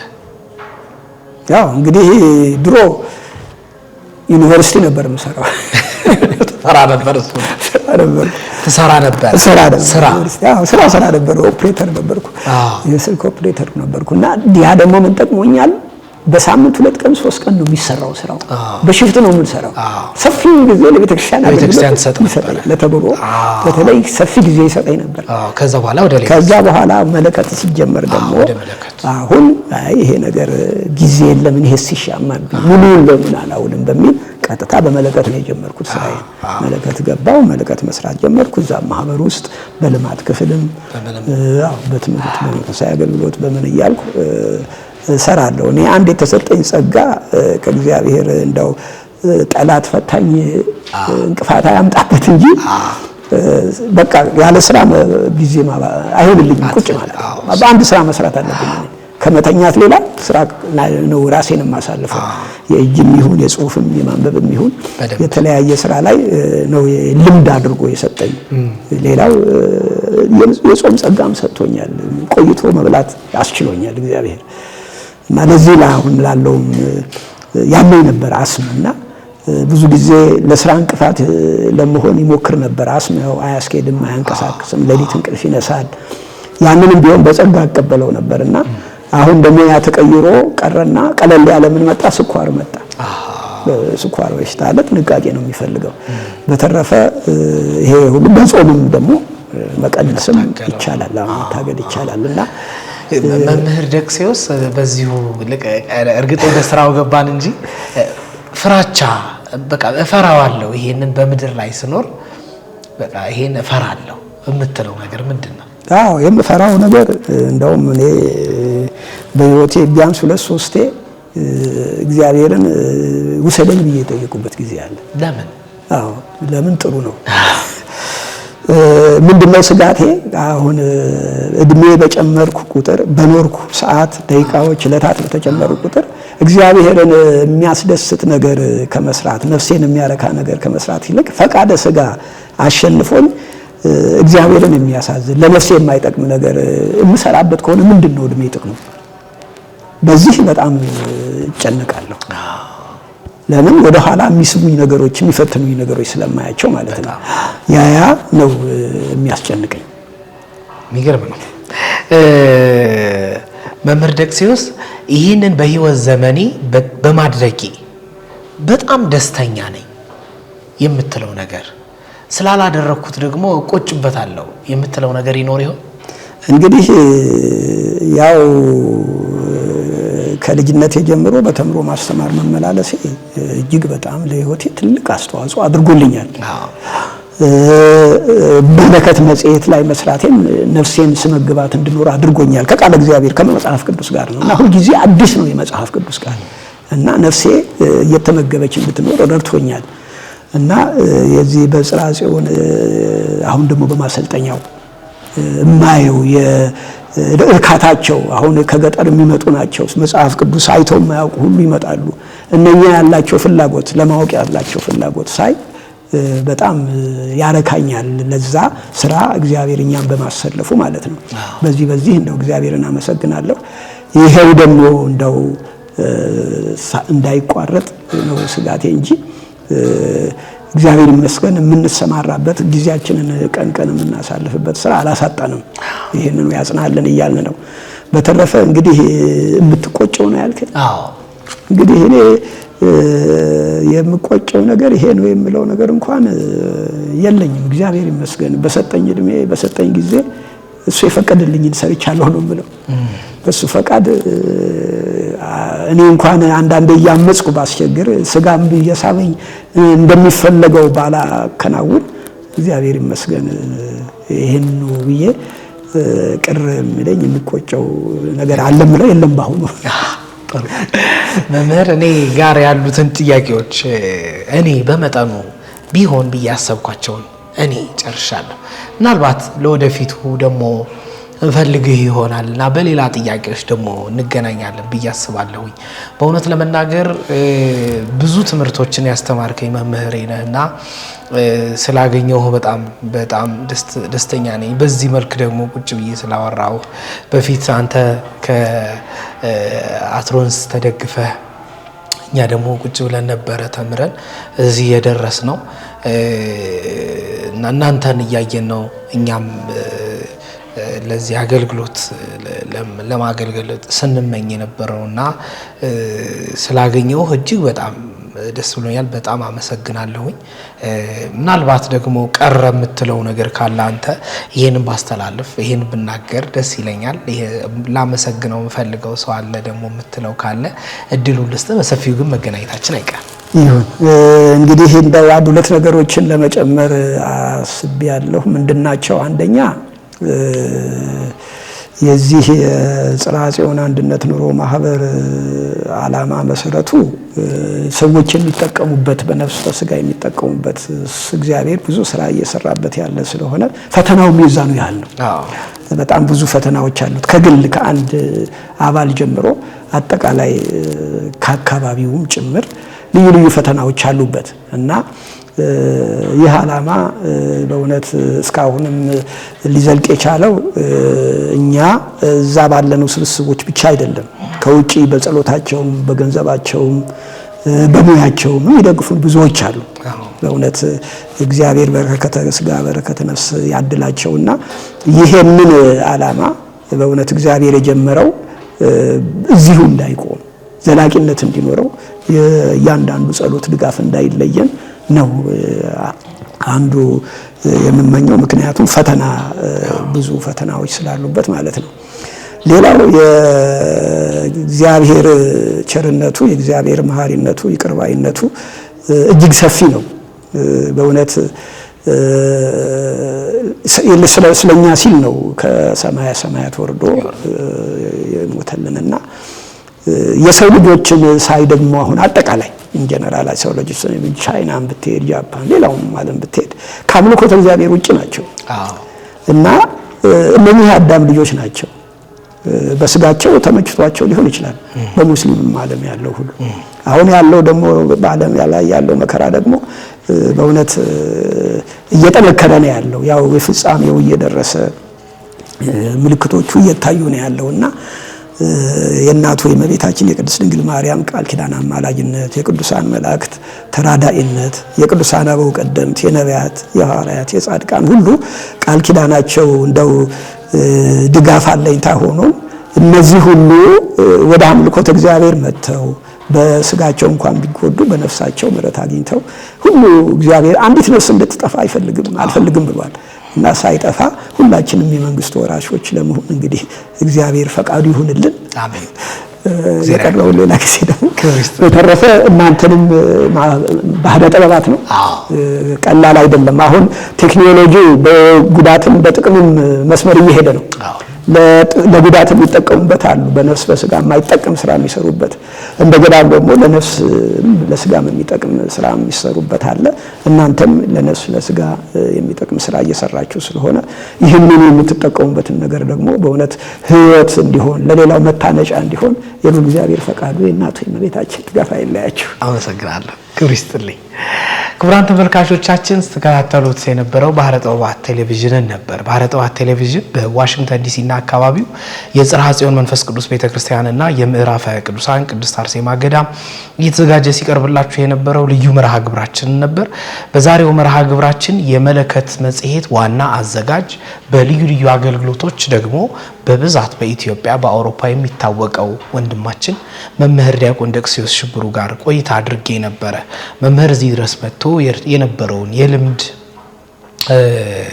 የነበረውን ልምድ ሲያካፍለን ነበር የቆየው። በእርግጠኝነት እንደወደዳችሁ ተስፋ አደርጋለሁ። በሌሎች ጥያቄዎችና በሌሎች ሁኔታዎች ደግሞ በእርግጠኝነት ከመምህር ጋር እንደምንገናኝ አምናለሁኝ። ስትከታተሉኝ ስለነበረ ከልብ አመሰግናለሁኝ። መርሃ ግብሩን በመምራትና በማዘጋጀት አብሬያችሁ የነበርኩት እኔ ዶክተር ቴዎድሮስ ለገሰ ነበርኩኝ። እስከ መርሃ ግብራችን ፍጻሜ ድረስ መልካም ቆይታ ይሁንላችሁ።